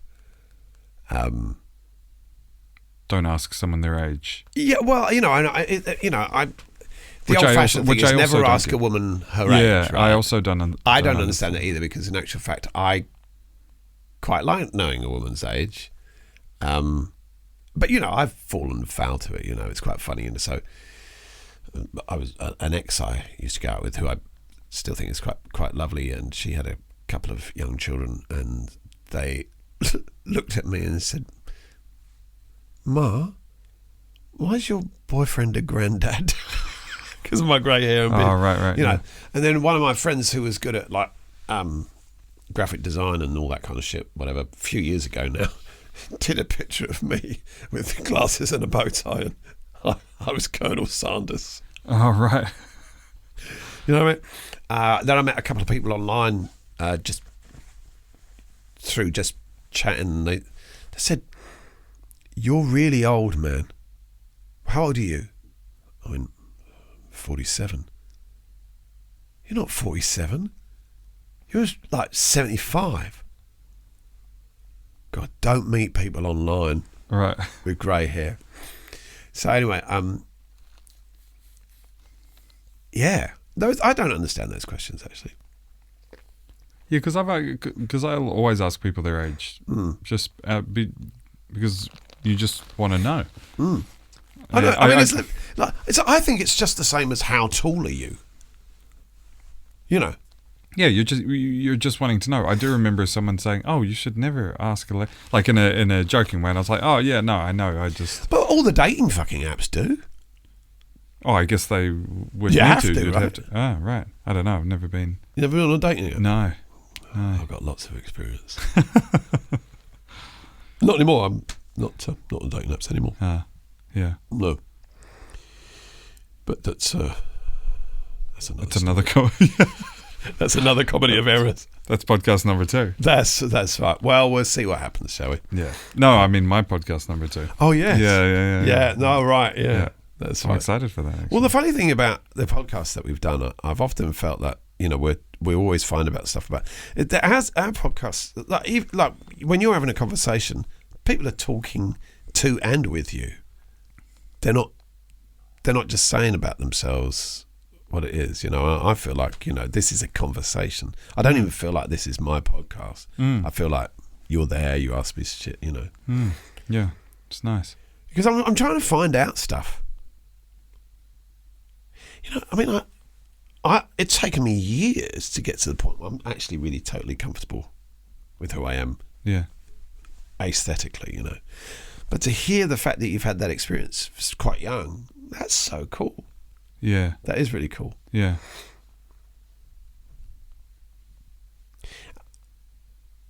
Here's something.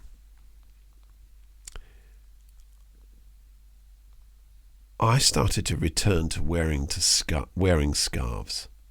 Oh yeah. Nice. And I have thought about it. I used to, as a singer, and when I first met Wilhelmina, I used to wear cravats all the time, just cravats. I used to write, like yourself, music all the time. I was prolific at the age of 17. Yeah. But And then by the time I got married and what have you, it just all diminished, And now it's back again. I think as we get older, we return to our youth. There's something about that returning. yeah. Why do we do that? What's your thesis? I don't know. I didn't realize that was I didn't realize that we returned to our youth until you just said it then. So there's something captured in our evolutionary journey, and I'm talking about our own evolutionary journey as almost like a time capsule that I think embodies everything that is great and good about us. It's almost childlike. right, And a lot of it is wrapped up in music and what we see. A lot of it may well be sadly wrapped up in the trauma of poor parenting or, just traumas, divers traumas, right, But at somewhere along the line, I think we want to rescue ourselves from the impending unknown future of 40, 50, 60. And we want to recapture something that returns us to, it's not just youth, it's not just age. But I think in psychology, when I've done psychotherapy, we often talk about knowing the child that we were, and being present with that child. That child is given an opportunity to shine, not enough to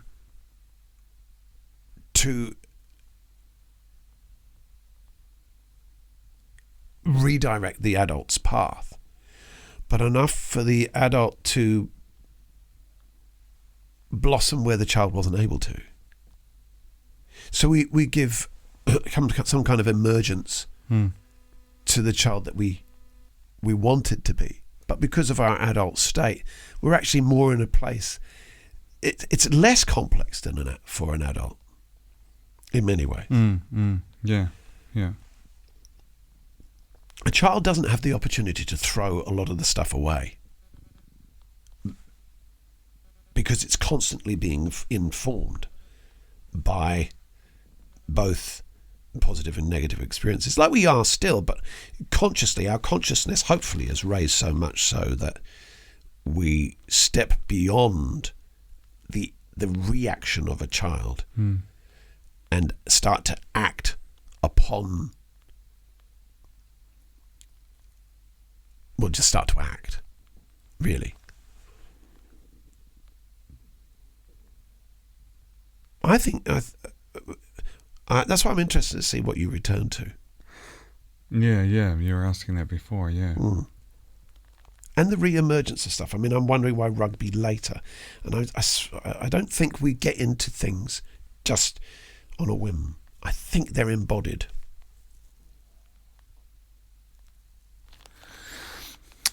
Who knows? Someone knows. Someone knows. Yeah.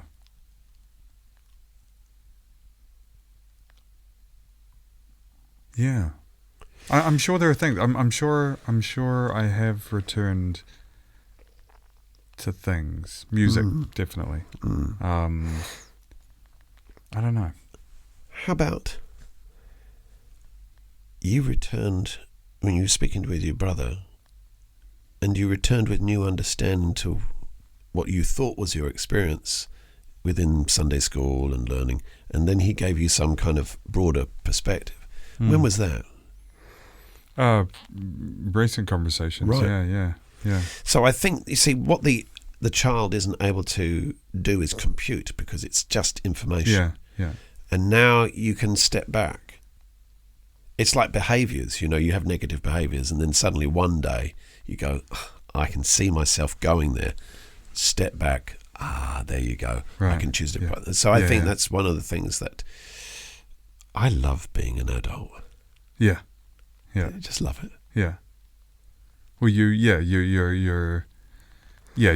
do have that ability, a greater ability to to discern things and make decisions. That's a very Mormon word. What? Discern. Discern. Yeah. It's great. Yeah. older and wiser. I mean, I think there's truth to that. I think just naturally living, your experience makes you wiser. Whether or not you choose to live by wisdom or not is another thing. But if you talk to... How do you feel? Do you feel wise? Do I feel wise? No. I feel informed, more informed each day. I wouldn't consider myself wise. Yeah. I wish I did. I'd love to be wise. But what was that? There's a biblical thing, he who is wise is a fool, and he who is learned is a fool, and he who is a fool teaches babes, or something like like that kind of thing. Never heard of it, Charles. Have you not? There's something about it.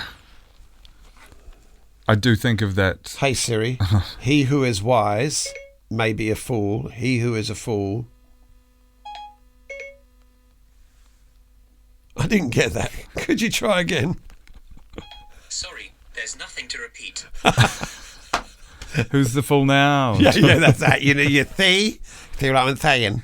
I speaking of biblical things, though, I'm pretty sure there is a story or what have you in there of a king or something, and God was asking him what he would want, all the riches or what have you, and I think he asked for wisdom. That's right.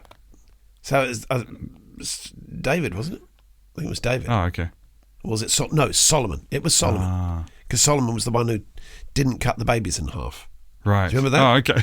And that was the way in which it was demonstrated. There's two women arguing about whose child it belonged to, and the surely I don't think that's wisdom, though. I think one of the women clearly.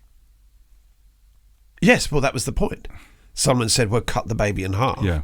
And so the woman that loved the child said, "No, let her have the child. Don't cut it in half." And then Solomon said, "Well, see there, you fucking weirdo. You were just going to let your child be chopped up, you cunt." What a fucking thing to do. And the thing is, I tell you what, Christopher Hitchens made a very good point. And this is where I, fucking... He said, any God that said, take your son up the side of the fucking mountain, make him the sacrifice, and you pathetic father, saying, yeah, okay, I'm going to stab my kid today. He said, you can demand it of your own kid, talking about Jesus, but you fucking ask it of mine. He says, who do you think you are? He was talking about God. I love Christopher Hitchens. You know Christopher Hitchens? No. Yeah, he died, I think, 2006 or whatever.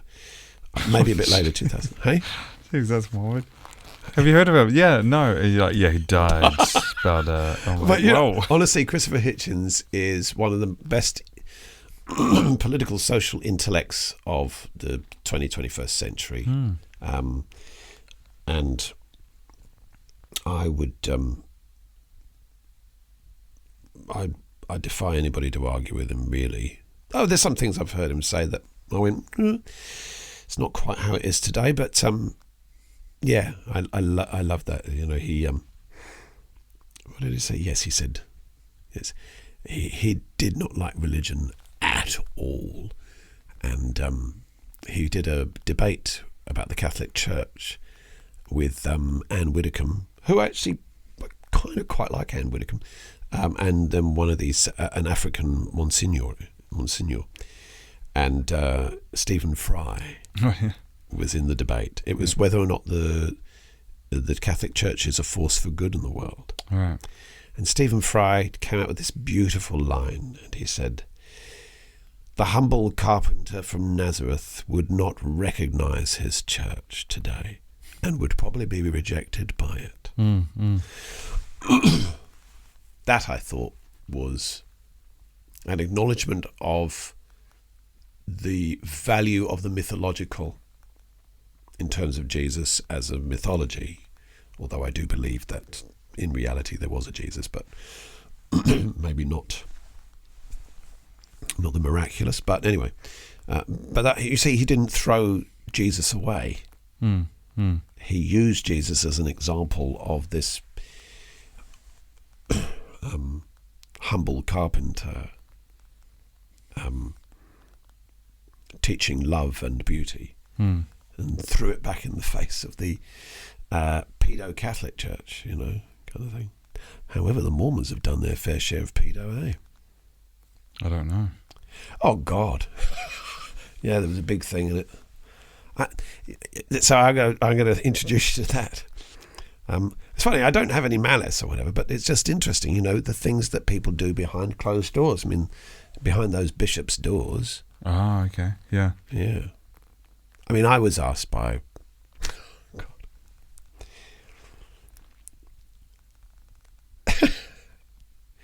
One particular individual in the church, a man of authority,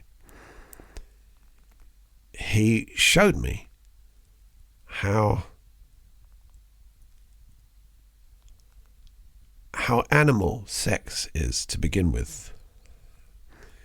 And he did this as a pre-marriage interview. And I sat there kind of like, yeah, all right. Wow. Okay. And then as you continue, Brother Humphreys, it becomes more beautiful and less animal. And he was literally, he sat on his chair and he went, I couldn't believe it. Couldn't believe it. I just looked, I just was honestly going, okay. Sometimes you can get fucking weirded out. Yeah. Yeah, fucking weirded out, man. Yeah, so let's continue this podcast, shall we? What would you like to end on? What was something you'd like to say? That it's been enjoyable being here. It's been really... Is that right? Feeling a bit animal, are you? Yeah. No, it's been great. Mm. Yeah. I will never look at your crutch ever again unless there's a sock in it. Noted. Noted. Yeah. And I will make sure that I always know that you're wearing DMs. Yeah. Yeah, not from China. These ones, no. No. But yeah. But I'll still buy them, of course. Oh yeah, and you'll probably wear a squeaky jacket.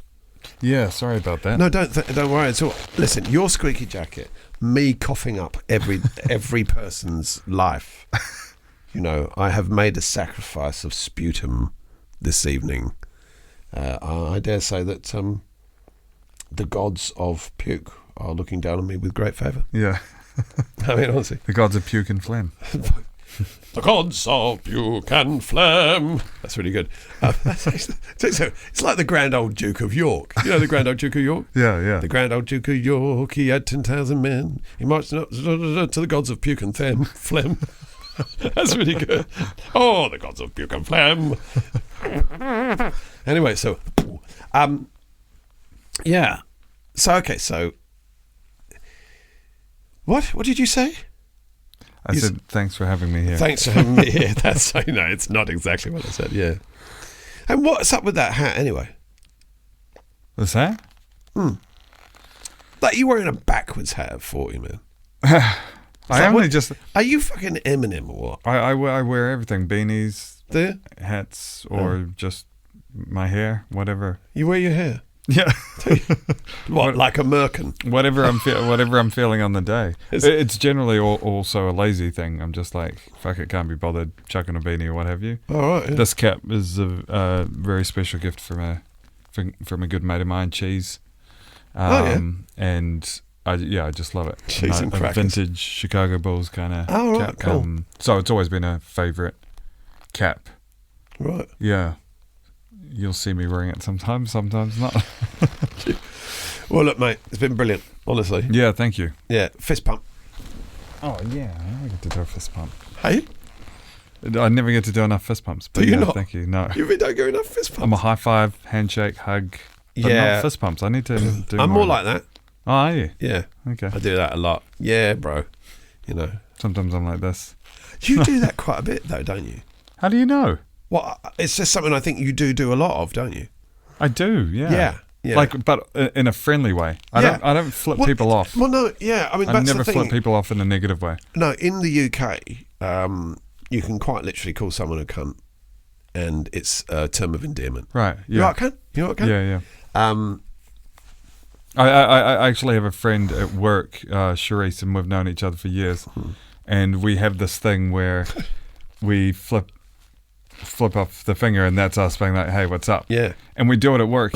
And yeah, people walk past and I'll see her, and she'll go like this, and I'll go like this, and people are so confused. But I think it's because of from my ex-girlfriend Laura.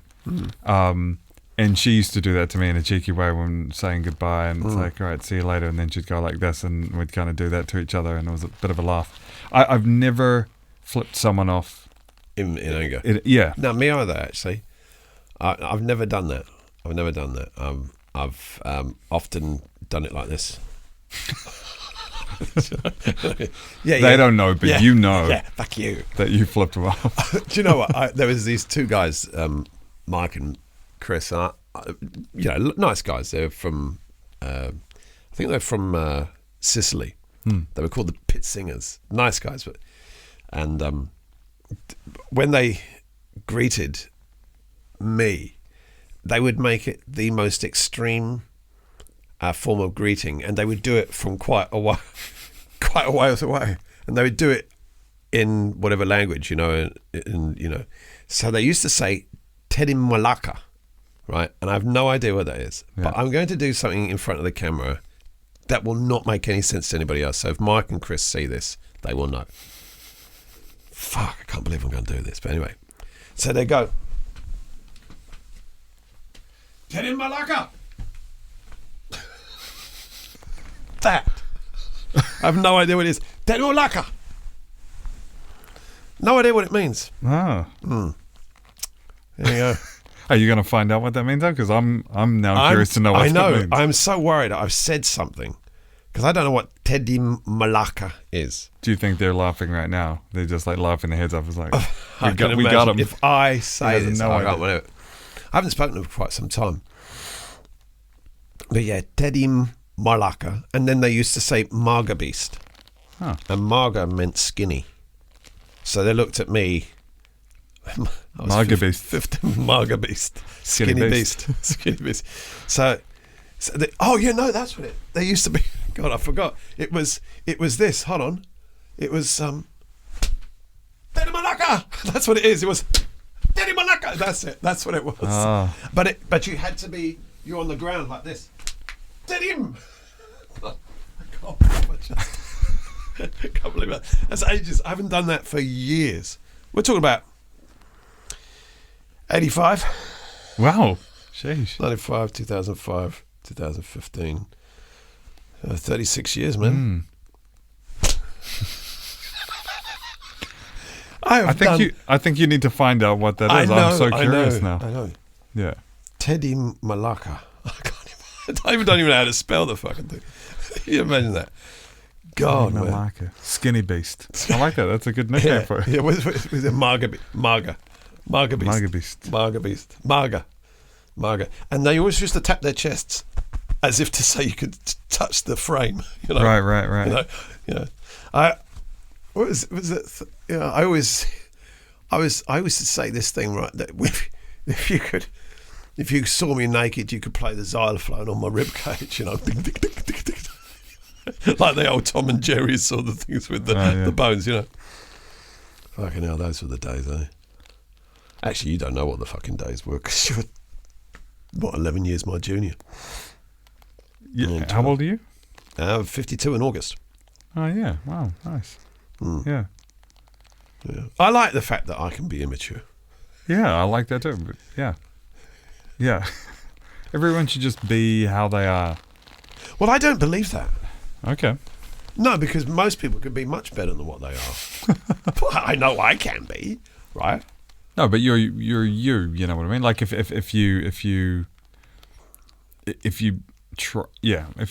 you're not comfortable being who you are, if there's a fart joke and you want to laugh at the fart joke, laugh at the fart joke. You know what I mean? It's like,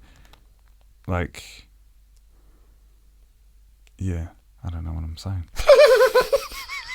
Do you know what? It's home time. That's all. There's a couple of times in this conversation when I've gone, I know I've got this question, I know it's coming, and I'm formulating it. But the problem with me is that I don't formulate questions in here. I formulate questions out here. Oh, okay, yeah. It's how I Think out loud. I think very out loud. So the meaning of life, I mean, but how much is that sausage? But maybe that's because Cheryl was wearing that corset. Okay, sausage, Cheryl, meaning of life. Aha! Yes! Yeah, that's why it came to me. I should have realised. Cheryl knows, because that day when I was wearing the corset, she told me about number 42. So, that's how it kind of goes, a bit like that, okay. Formulating questions outside of the head. Yeah. I do it like writing songs, when I'm writing songs. Yesterday, this girl said, woman, I say girl, I don't mean to insult anybody, but this woman said, she said,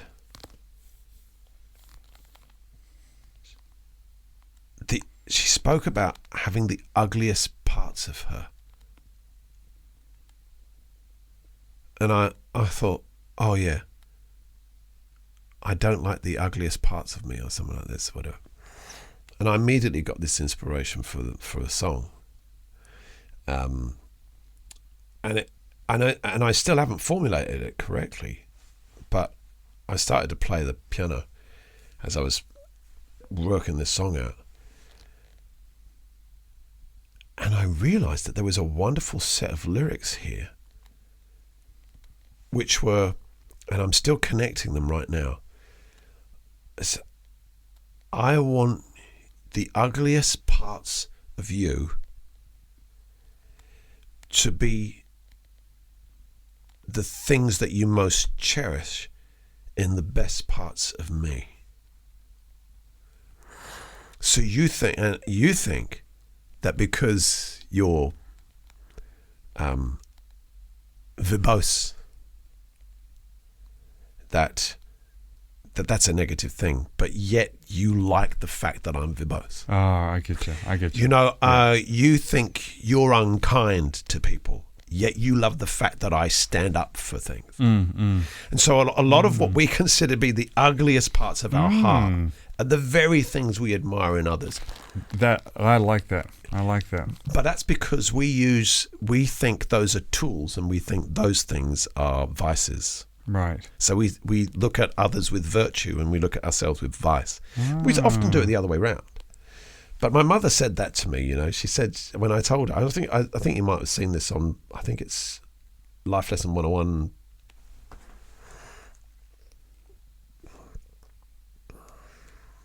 I always forget what it is. If you want to see this, everybody, this one is actually very good, if I say so myself. Where is it? This particular story. Okay, it's Life Lesson 101, the phone call, Life Lesson 13.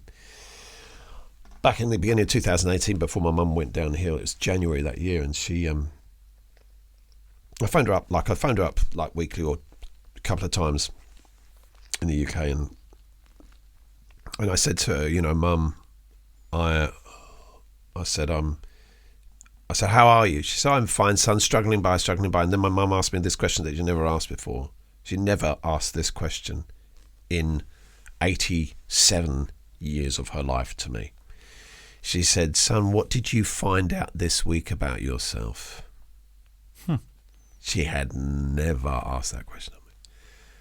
And I was so ready to answer it. I said, well, I'm compulsive, impulsive, opportunistic, verbose, always regretting what I'm going to do, and I just listed a bunch of things. And this is what she said. Some of the wisest words I've ever heard in my life. She said, my son, all the wonderful qualities that have gotten me through life. And as I say on that little podcast, I say, nothing else that she said registered at all. I'd never heard those. Those were such freeing words. Yeah. It took me a long time to get to the point where I actually lived them. Right. You know, these past, what's it's 2018, 19, 20, 21. It's 3 years of working on accepting the fact that this verbosity, this impulsivity, the compulsive nature of me actually are tools for good. Yeah. You know, part of this podcast, the reason why this podcast came about is because of a bit of impulsivity that I acted upon. That's good. Yeah. Yeah.